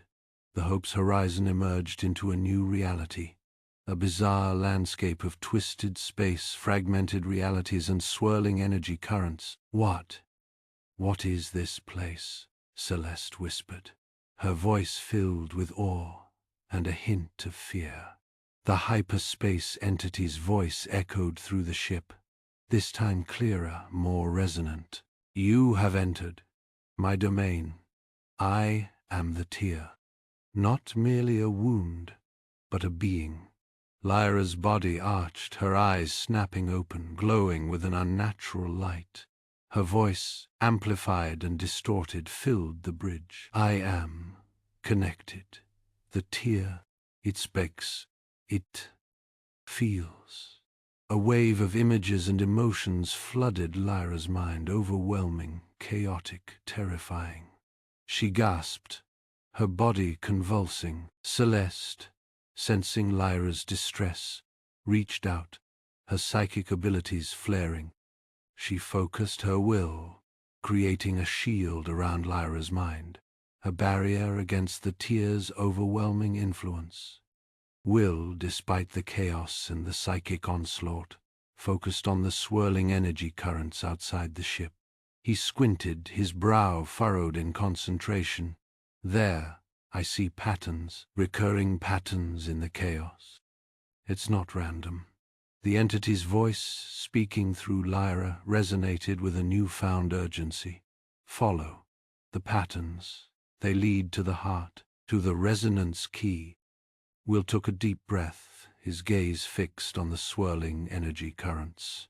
All right, he said, his voice calm and resolute. Brace yourselves. We're going deeper. He engaged the Hope's Horizon's engines, preparing to navigate the twisted landscape. trusting in the entity's guidance and Celeste's ability to protect Lyra deeper into the anomaly. The Hope's horizon shuddered violently, throwing Will against the navigation console. Alarms blared, a cacophony of warnings swallowed by the deeper, almost organic groan of the ship's stressed hull. Outside, the view through the viewport was a sickening kaleidoscope of swirling colors and impossible geometries. Space itself seemed to be folding in on itself, stars blurring into streaks of light. "Spatial distortion, Captain." Jackson's voice crackled over the corn, strained. "Off the charts. I can barely keep us oriented." Will wrestled with the manual controls, his nucleus tightening. The ship bucked like a wild bronco, responding sluggishly to his commands. "Damn it," he muttered, fighting to maintain a semblance of a stable course. "This tier is fighting us every step of the way." Lyra's voice, usually a calm beacon, was tinged with a tremor. The entity, it says. The path is not fixed. It shifts, changes. The resonance key is always just out of reach." Celeste's brow furrowed. "Conflicting directions? It's trying to mislead us." "Perhaps," Lyra gasped, clutching her head. "Or perhaps it is as lost as we are." Then her eyes snapped open, focusing on something unseen. "Wait, there, a flicker, an energy signature, faint but distinct." Celeste turned to Will, her expression urgent. Lyra sees a point of clarity within the chaos, a potential shortcut, but the path is unstable, highly dangerous. Will glanced at the chaotic display on the navigation console. Every instinct screamed at him to hold his course to avoid further risks. But Lyra's vision, it was the only solid lead they had. "What kind of dangerous?" Spottial shares, Celeste said grimly. "Localized gravity fluctuations and pockets of raw energy, enough to fry our shields." He made his decision in a heartbeat. "Helm, plot a course for that energy signature. Damn the torpedoes, full speed ahead."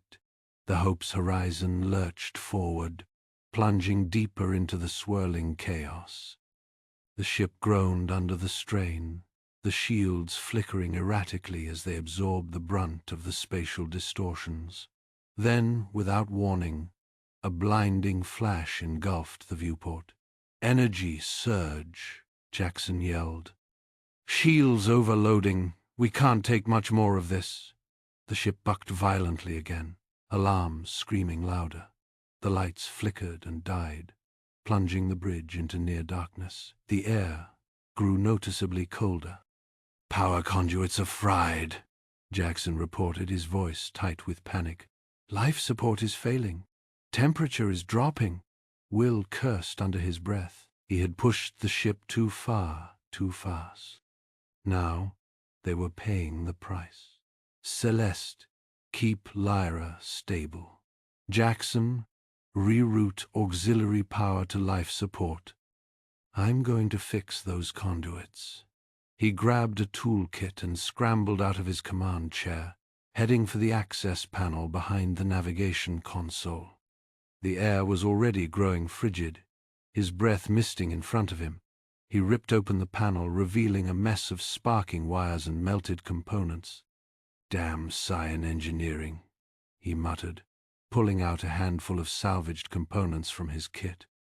He worked quickly, his fingers numb with cold, splicing wires, rerouting circuits, improvising solutions with whatever he could find. Celeste approached, her face etched with concern. "Will, you need to rest. You're pushing yourself too hard." He glanced up at her, his face grimy with sweat and exhaustion. "Can't stop now, Celeste. Not when we're this close." He turned back to the damaged conduits, his movements growing sluggish. "Will, Her voice was softer, imbued with worry. "You're going to burn yourself out." He ignored her, focusing on the task at hand. He had to keep the ship running. He had to save Lyra. He had to find the resonance key. He had to. Lyra screamed. The sound ripped through the ship, a raw, piercing cry of pain and terror. Will dropped his tools and scrambled back to the bridge, his heart pounding in his chest. Lyra was thrashing in her chair, her eyes wide with horror. Celeste knelt beside her, desperately trying to maintain her psychic shield, but it was flickering like a dying flame. "The entity," Celeste gasped, her voice strained. It's trying to take her. It's trying to use her as a conduit to reshape the tear." "No," Will shouted, grabbing Lyra's hand. Her skin was ice cold, her body trembling violently. "Lyra, fight it! You have to fight it!" But Lyra was beyond reach, her mind lost in the chaotic energies of the tear. The entity's influence was growing stronger, its presence a suffocating weight in the small confines of the bridge. Celeste's psychic shield buckled, and Lyra's mind was flooded with disturbing images, twisted landscapes, distorted faces, and a sense of overwhelming despair. Will could feel the entity's presence, a cold, alien intelligence probing his own mind, searching for weaknesses. "We have to sever the connection," Celeste said, her voice barely a whisper. "It's the only way to save her. But if we do that," Will protested, "we'll lose our way, we'll be lost in this nightmare." "Better lost than dead," Celeste said firmly. "Or worse, controlled." Will hesitated. Severing the connection could save Lyra's life, but it could also doom them all. But could he risk Lyra's life? Could he trust the entity? Celeste saw the conflict in his eyes. "Trust her, Will," she urged, gesturing to Lyra. "Trust her instincts. She's stronger than you think." He looked at Lyra, her face pale and drawn, her body racked with pain. He saw a flicker of defiance in her eyes, a spark of her own will refusing to be extinguished. "All right," he said, his voice firm. "But we do it her way. Lyra, can you hear me? Can you still reach the entity?" Lyra's eyes flickered open, focusing on him with a desperate intensity. It is wounded," she whispered, her voice barely audible. "The tear. It is not a being, but a wound. A fractured consciousness." "Wounded?" Celeste echoed, her brow furrowing. "What wounded it?" "It searches for a way to heal," Lyra continued, her voice growing stronger. "The resonance key. It is not a weapon, not a tool. It is a catalyst. It can help the tear to restore itself." A catalyst? To heal a wounded entity? The revelation was staggering. Everything they thought they knew about the tear was wrong. The entity's voice, amplified through Lyra, filled the bridge. "Help us, please. Find the key. Restore the balance. The regions, they suffer. We can heal them. If you help us." Will stared at Lyra, his pupils dilating. Could they trust the entity? Could they risk everything on a desperate plea for help? Suddenly, the ship lurched again, throwing them all off their feet. The viewport shimmered, and the swirling chaos outside coalesced into something else. "What is that?" Jackson gasped, pointing at the viewport. Will looked out, his blood running cold. The swirling colors had perseveranced into a landscape, a twisted, distorted version of Soria.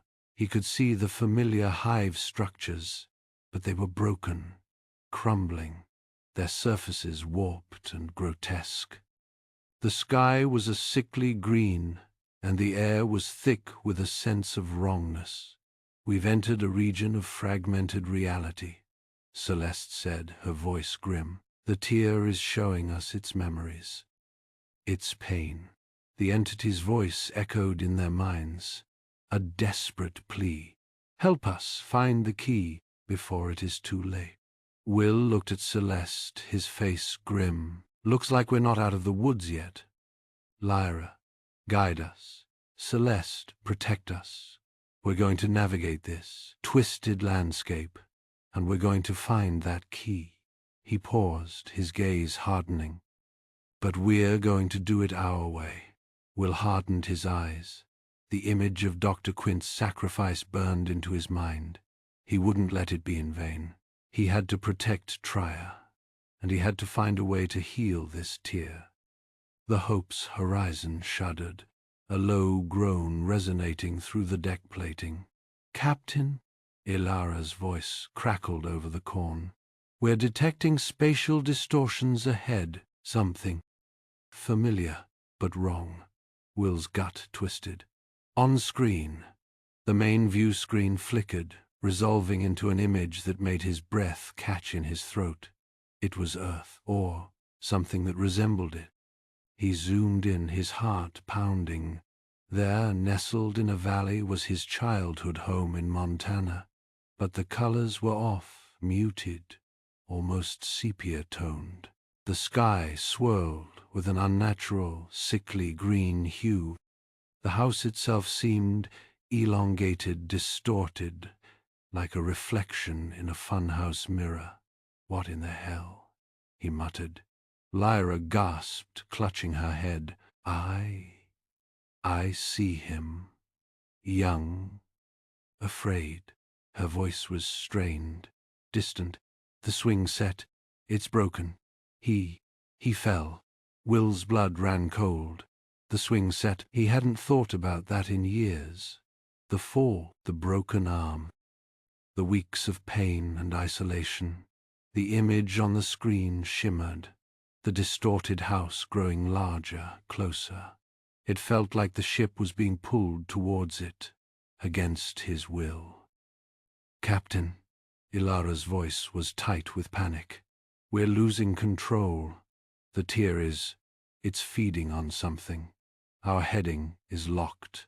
He forced himself to focus, to push down the rising tide of fear and memories. Lyra, what do you see? What's happening?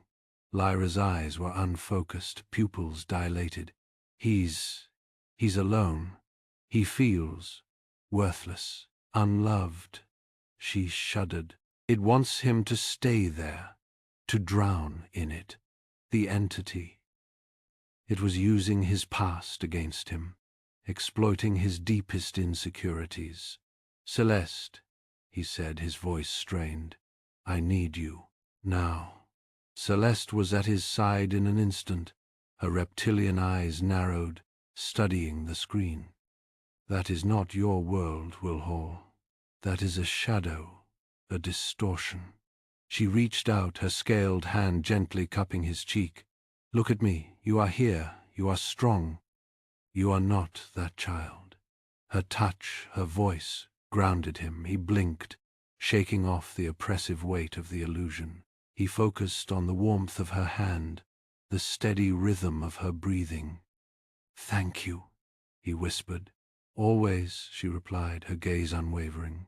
He tore his eyes away from the screen, from the distorted image of his past. Ilara, can you break the lock? Negative, Captain. The tear's influence is too strong. We're being pulled in. The ship lurched violently, alarms blaring. The distorted Earth loomed larger, filling the view screen. Brace for impact, Will shouted, grabbing onto a console for support. Just as suddenly as it began, the pulling stopped. The ship hung suspended in the void, the distorted Earth still visible, but no longer threatening. What happened? Will asked, his voice hoarse. I don't know, Captain, Ilara replied.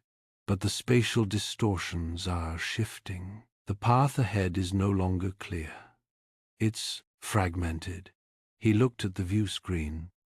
The distorted Earth was still there, But now it was surrounded by countless other fragmented images, swirling and changing like pieces of a broken mirror. The path forward was a chaotic jumble of possibilities, each more unsettling than the last. And, Ilara added, her voice infused with concern, we're experiencing a severe energy drain. The tear is feeding on our power source. The lights flickered, dimming to a sickly yellow. The hum of the engines faltered. The ship was dying. We need to do something.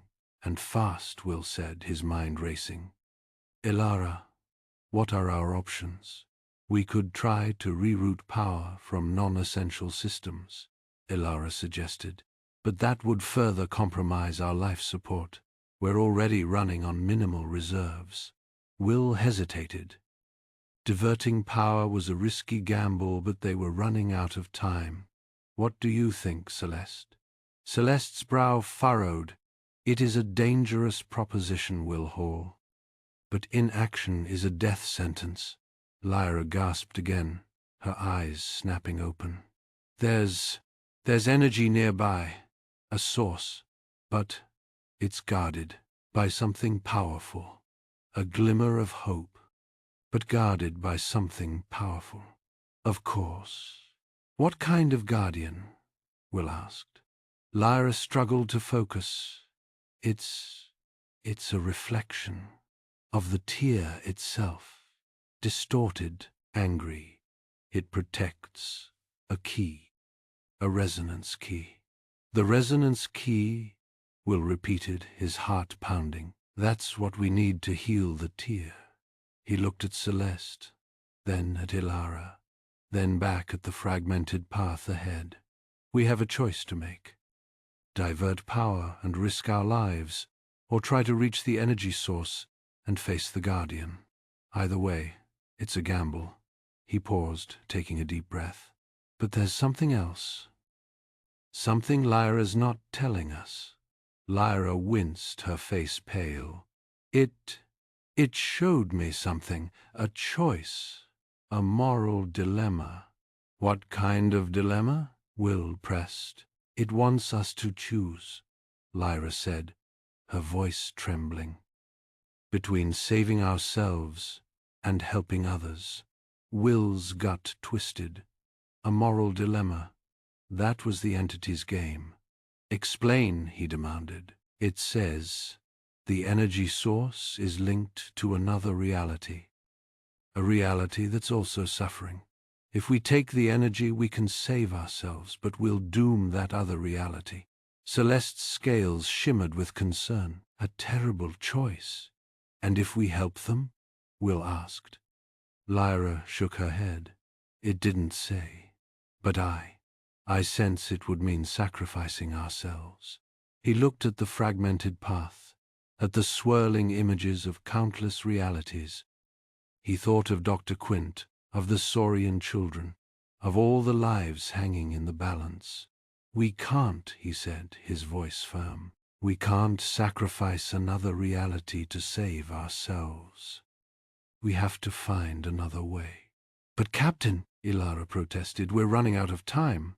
I know, Will said, but we're not giving up. We're going to face the Guardian, and we're going to find a way to heal the tear without sacrificing anyone. He turned to Lyra. Can you sense the Guardian's location? Lyra closed her eyes, focusing. Yes, it's close, just beyond the next fragment. He looked at the view screen, at the chaotic jumble of images. Then let's go. Engage thrusters. Set a course for the Guardian. Aye, Captain, Ilara replied, her voice filled with a mixture of fear and purpose. As the ship lurched forward, navigating the treacherous path, Lyra gasped. It senses our choice. It's impressed. Impressed? Will asked, his brow furrowed. Yes, it says a rare quality. Selflessness. It will give us a clue, a partial clue to the location of the resonance key. A partial clue, It wasn't much, but it was something. But as Lyra spoke, Will sensed a shift, a subtle change in the energy around them. The entity, it was frustrated. It's losing control, Lyra whispered. It didn't expect us to choose this way. Good, Will said, his heart made. Then we're on the right track. But Lyra shook her head, her eyes filled with fear. No, there's something else. Something it's not telling us. A deception deeper than I realized. What is it? Will demanded. Lyra struggled to articulate her thoughts. The tear, it's not just wounded, it's feeding. It's trying to consume other realities, to sustain itself. Will's blood ran cold. The tear wasn't just a victim, it was a predator. And the resonance key? He asked, dread filling his voice.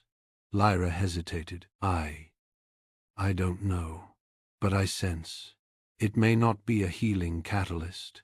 It may be a weapon capable of amplifying the tear's destructive power. The resonance key, the thing they were risking everything to find. It might be the very thing that could destroy them all. He looked at Celeste, her face etched with concern. He looked at Lyra, her eyes filled with fear. He looked at the fragmented path ahead, at the swirling images of countless realities hanging in the balance. They had a choice to make, a choice that could determine the fate of not just their own reality, but countless others. Did they trust the entity and risk unleashing its destructive potential, or did they find another way to heal the tear, a way that might cost them everything? The weight of the decision settled on his shoulders, heavy and suffocating. The fate of the galactic realm, it seemed, rested on the choices of a Terran xenobiologist, a Saurian hive guardian, and a young empath. And he had no idea what to do. Will stared at the swirling vortex on the main view screen, the implications of its potential energy source weighing heavily on him. A tear in reality. It was beautiful, terrifying, and utterly unknown. He rubbed his temples, a familiar ache building behind his eyes. It's too much, Celeste, he murmured, more to himself than her. The power it holds, the responsibility. Celeste placed a hand on his arm, her scales cool and reassuring against his skin. You have faced worse odds, Will Hall. Remember the Xylos plague. Everyone said it was incurable, yet you found a way. Her voice was soft but firm. Trust your instincts. You have a gift for seeing what others miss. Lyra, her brow furrowed in concentration, swiveled in her chair. Captain, she said, her voice barely a whisper, I'm detecting a faint energy signal, originating from within the tear itself. It's unusual. Will straightened, his doubt momentarily receding. Unusual how? It's rhythmic almost, like a heartbeat, Lyra replied, her fingers dancing across the console. But incredibly weak. I'm pinpointing the source now. It's coming from a previously unexplored region within the tear. He nodded, a flicker of hope igniting within him. Can you get us a visual? Lyra manipulated the sensors, and a new image appeared on the screen. It was a chaotic jumble of distorted landscapes and fractured realities, but within that chaos, a small pocket of relative stability could be seen. It looked like a fragment of a world, suspended in the void. There, Lyra said, pointing to the image. That's where the signal is coming from. Helm, set a course for that location, Will ordered, his voice regaining its usual authority. Engage at minimal speed. Lyra, keep me updated on that signal. As the Hope's horizon cautiously entered the tier, a sense of unease settled over the bridge. The air crackled with static, and the ship's sensors flickered erratically. The fragment of a world grew larger, revealing a landscape of shattered buildings and twisted vegetation. It was a graveyard of a reality, consumed by the tear. They found him amidst the ruins, a lone figure huddled beneath a crumbling archway. He was gaunt and emaciated, his skin stretched tight over his bone. He wore tattered remnants of clothing that identified him as a member of a species Will had only read about in ancient Concord archives, a species believed to have been wiped out millennia ago. Will approached him cautiously, his weapon drawn but lowered. "Greetings," he said, his voice amplified by his suit's comm system.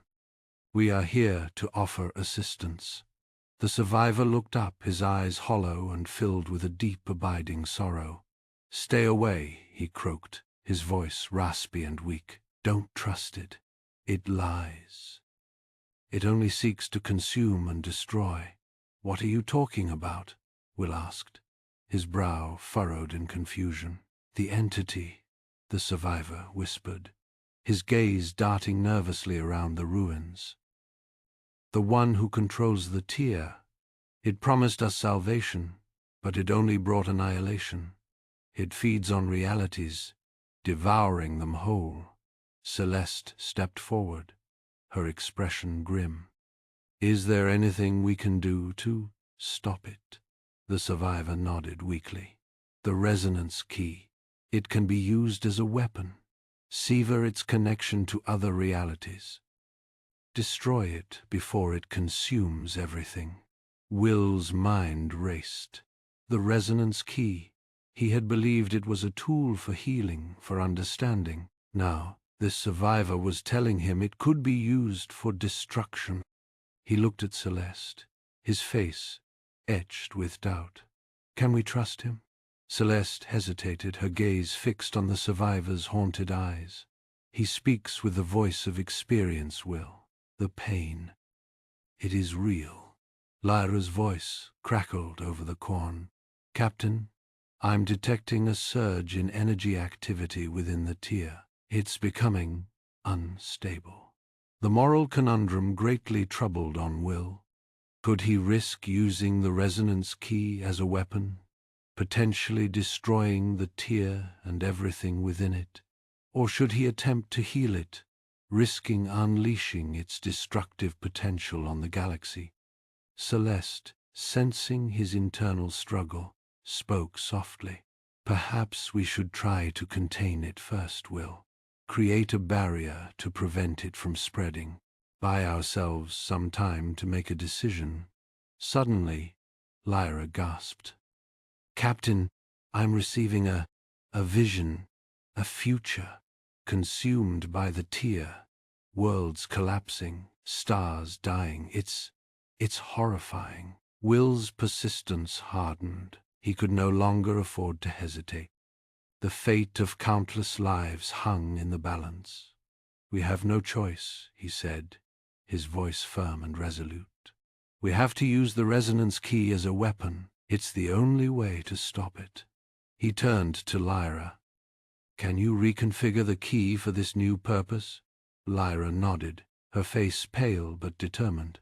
"It will be delicate, Captain, and dangerous. But I can do it." As Lyra began the delicate and dangerous task of reconfiguring the resonance key, a voice echoed in Will's mind, a voice that was both soothing and sinister. "What are you doing, Will Hall? Why are you choosing destruction over healing? I can control the tier's power. I can use it to create a better future for all." Will closed his eyes, his brow furrowed in concentration. "You lied to us," he said, his voice barely a whisper. "You promised salvation, but you only brought destruction. I can't trust you." The voice grew cold and menacing. "You fool. You don't understand the power you are dealing with. I am the only one who can control it." Suddenly, the air around them crackled with energy. The entity, enraged by Will's rejection, revealed its true form. It was a monstrous being of pure energy, its eyes burning with malevolent intent. "Then you leave me no choice," it roared, its voice shaking the very foundations of reality. "I will stop you from destroying my only means of survival. This is war. This is war." A blinding flash seared across the hive entrance, followed by a concussive blast that rattled Hope's horizon in its moorings and sent tremors through the very rock beneath their feet. The air crackled with ozone and the acrid scent of burnt stone. "Shields failing!" Lyra's voice, tight with strain, cut through the chaos. "Energy surge detected, origin everywhere." Will barked orders, adrenaline surging. "All non-essential personnel evacuate the children to the deepest hive chambers. Celeste, lead the way." "Lyra, give me a status report." He picked up a spare energy weapon, its familiar weight calming him amidst the rising tension. Celeste, her eyes showing a clear worry he hadn't seen before, directed the humanoid. Her voice, amplified by the hive's natural acoustics, resonated with a desperate urgency. "To the heart! Protect the young." As the first wave of saurians, cradling children, scrambled towards the inner tunnels, Celeste turned to Will, her scales shimmering with a faint, internal luminescence. "There are ancient conduits beneath the hive, human. They channel the planet's geothermal energy, if we can activate them. A localized shield, will finished, already calculating. Lyra, can you pinpoint the conduit access points?" "Affirmative," Lyra responded, her fingers flying across her console. "Access points identified, but the energy readings are archaic. I doubt they can withstand a sustained assault." Will ignored the pessimism. "It's all we've got. Celeste, lead me." He trusted Lyra to manage the ship's defenses as best she could. Celeste led him through a labyrinth of tunnels, the air growing noticeably warmer with each step. They reached a vast, cavernous chamber, the air thick with the smell of sulfur and steam. In the center, a series of intricate crystalline structures pulsed with a faint orange glow. "Activate them," Celeste instructed, her voice echoing in the cavern. "Focus your intent. Visualize the energy flowing, protecting our children." Will placed his hands on the nearest crystal, channeling his will, his desperation, into the ancient structure. He imagined a shield, a bubble of pure energy, encompassing the hive. The crystal hummed, then vibrated, the orange glow intensifying. One by one, the other crystals followed suit, until the entire chamber thrummed with power. Back on the surface, the entity unleashed another barrage of energy. But this time, the hive shimmered, the energy blasts deflecting harmlessly into the surrounding landscape. "The shield is holding," Lyra reported, relief evident in her voice. "But the entity is adapting. It's focusing its attacks on weak points, structural stress fractures, conduit intersections." Will cursed. The shield was temporary, a stopgap measure. "Lyra, can you reroute power? Reinforce the weak points." "Attempting to compensate," Lyra replied, "but it's a losing battle. The entity's energy output is increasing exponentially. At this rate, the shield will collapse within minutes." He knew it. They needed to weaponize the resonance key, and they needed to do it now. "Lyra, I'm coming back to the ship. We need to convert that key." He raced back through the tunnels, Celeste at his heels, the urgency of their situation pressing down on them like the weight of the mountain above. Back on the bridge, Lyra was already working, her face illuminated by the holographic displays. "The conversion process is delicate. It requires a precise recalibration of the energy matrix. Will watched the complex equations scroll across the screen, his mind struggling to comprehend the alien science. "How long?" "Too long," Lyra said grimly. "Even with my processing speed, we're talking hours. The shield won't last that long." Celeste stepped forward, her eyes fixed on the swirling energy patterns displayed on the console. The tear. Its energy flows in cycles, like the breath of a living being. "I know these patterns. Perhaps I can help." Will looked at her, surprised. "You understand this?" "My ancestors studied the tear for generations," Celeste said, her voice filled with a newfound confidence. "They sought to understand its power, to harness it for our own purposes. I may not be a scientist human, but I know its rhythm." With Celeste's guidance, the conversion process accelerated, the alien equations resolving themselves with a speed that defied logic. "We're making progress," Lyra said, her fingers flying across the console. "But there's a bottleneck. To fully weaponize the key, we need a direct neural interface. A mind capable of channeling the raw energy, of focusing it into a coherent beam." Will felt a chill run down his spine. A neural interface? That's incredibly dangerous. The risk of neural overload is astronomical. "I am aware," Lyra said, her voice calm and resolute. "But it is the only way, and the survival of the Saurian children of the galaxy outweighs my personal safety." "No," Will said, shaking his head. "There has to be another way." "There isn't," Lyra said, her eyes meeting his. "I am the most qualified. My neural architecture is uniquely suited to this task." Celeste stepped forward, her gaze unwavering. "There is another way to mitigate the risk. A Saurian ritual passed down through generations. It creates a protective energy field, shielding the mind from the worst of the overload." "A ritual?" Will asked, skeptical.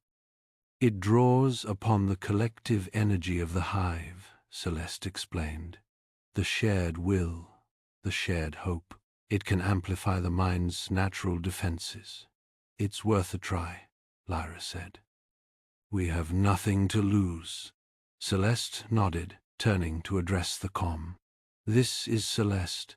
I require the presence of all elders in the central chamber. Prepare for the rite of protection." The hive responded immediately, a wave of energy rippling through the tunnels as the Saurian elders gathered in the central chamber. Celeste stood before them, her voice resonating with authority. "We face a darkness unlike any we have known," she said. "But we are not without hope. We have a weapon, a key to unlock the tear's power. But it requires a sacrifice, a mind willing to bridge the gap between worlds." She gestured towards Lyra, who stood beside her, her face pale but determined.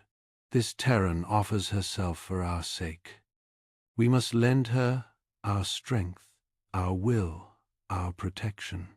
The elders nodded, their eyes fixed on Lyra. They began to chant, their voices rising in a hypnotic rhythm, their bodies swaying in unison.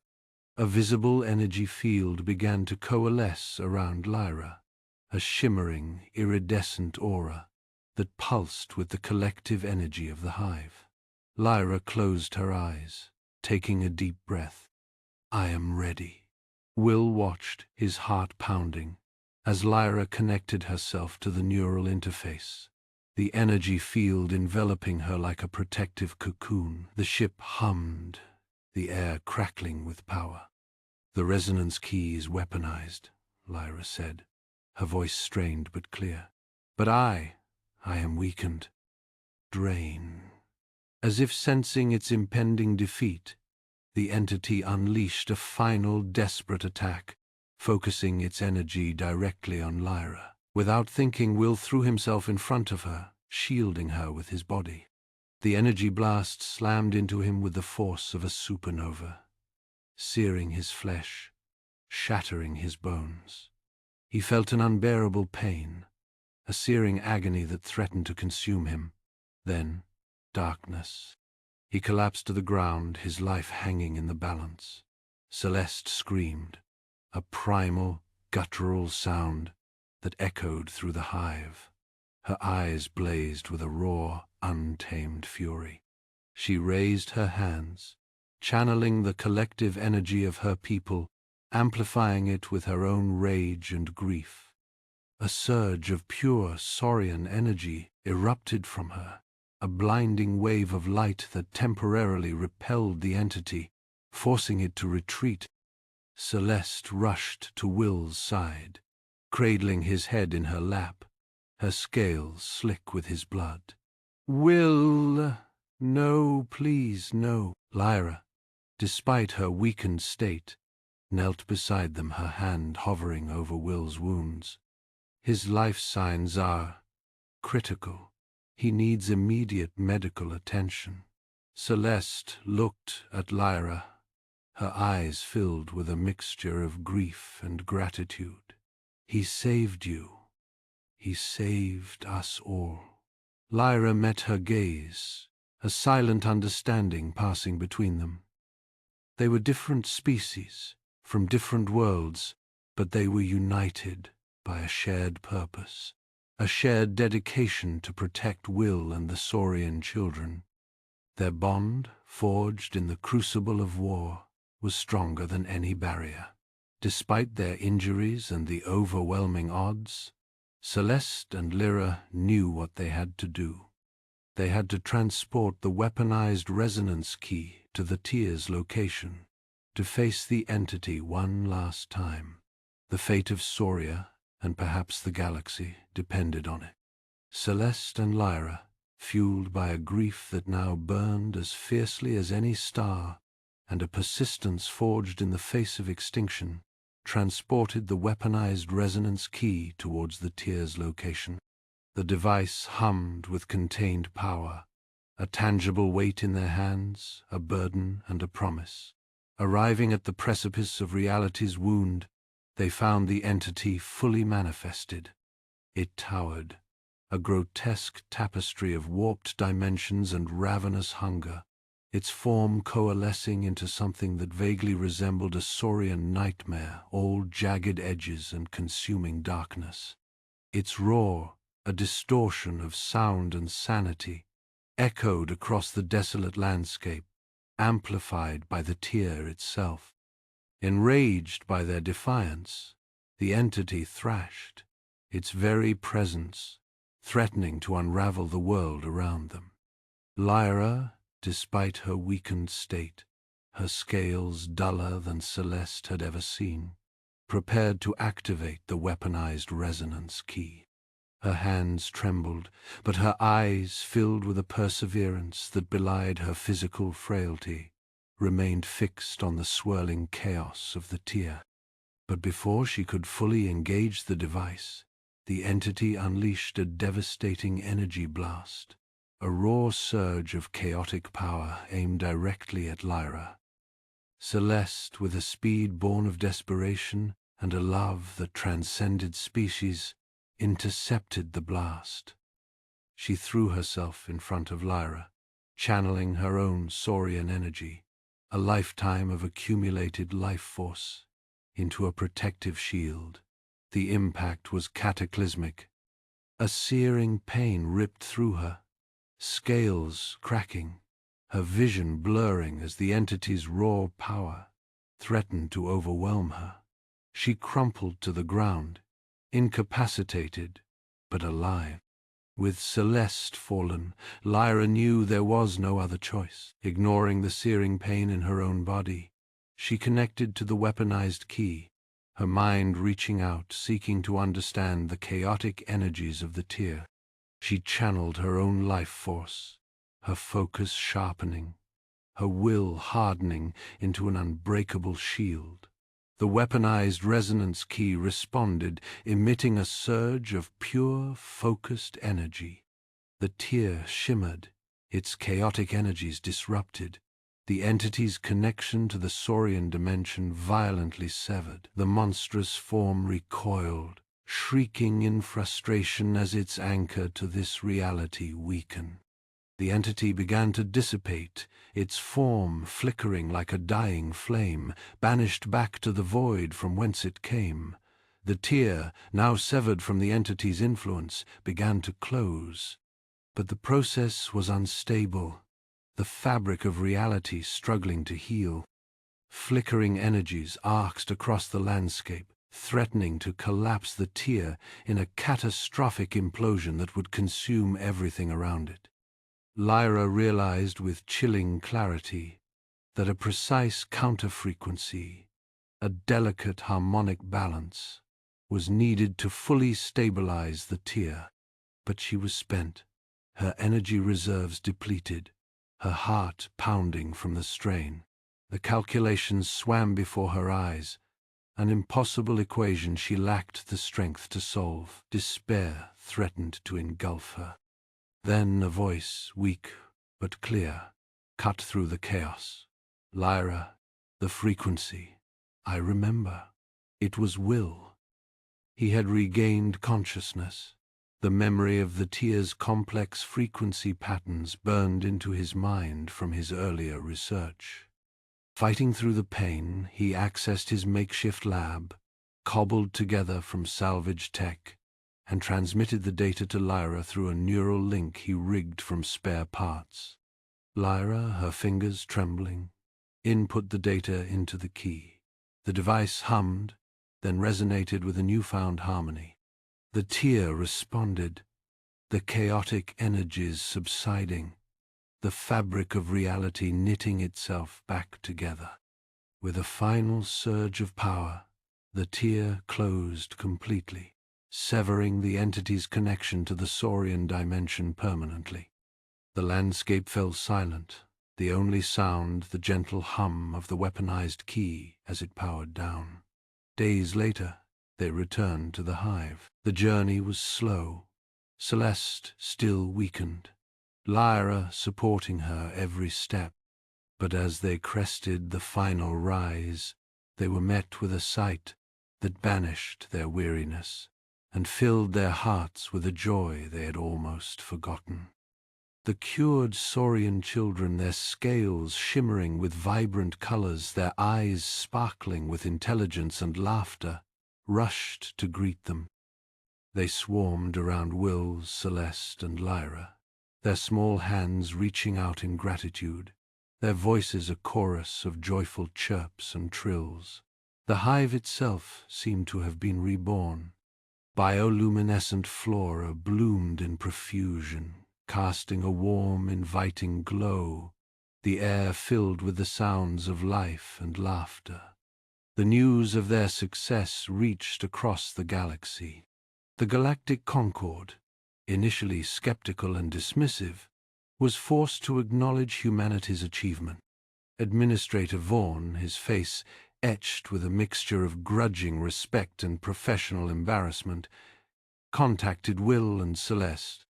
"The Concord," he stated, his voice formal but lacking its previous condescension, "acknowledges the significant contribution of Dr. Hall and Guardian Celeste.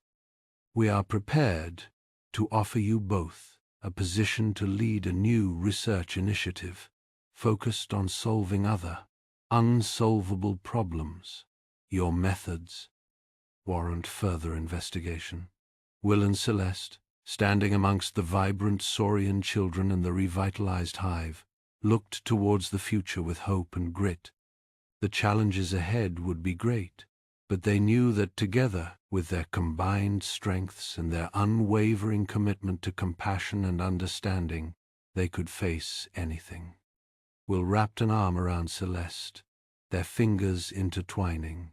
The setting sun cast long shadows across the revitalized hive, painting the scene in hues of gold and amber. The air hummed with the restored song of growth, a symphony of life and hope.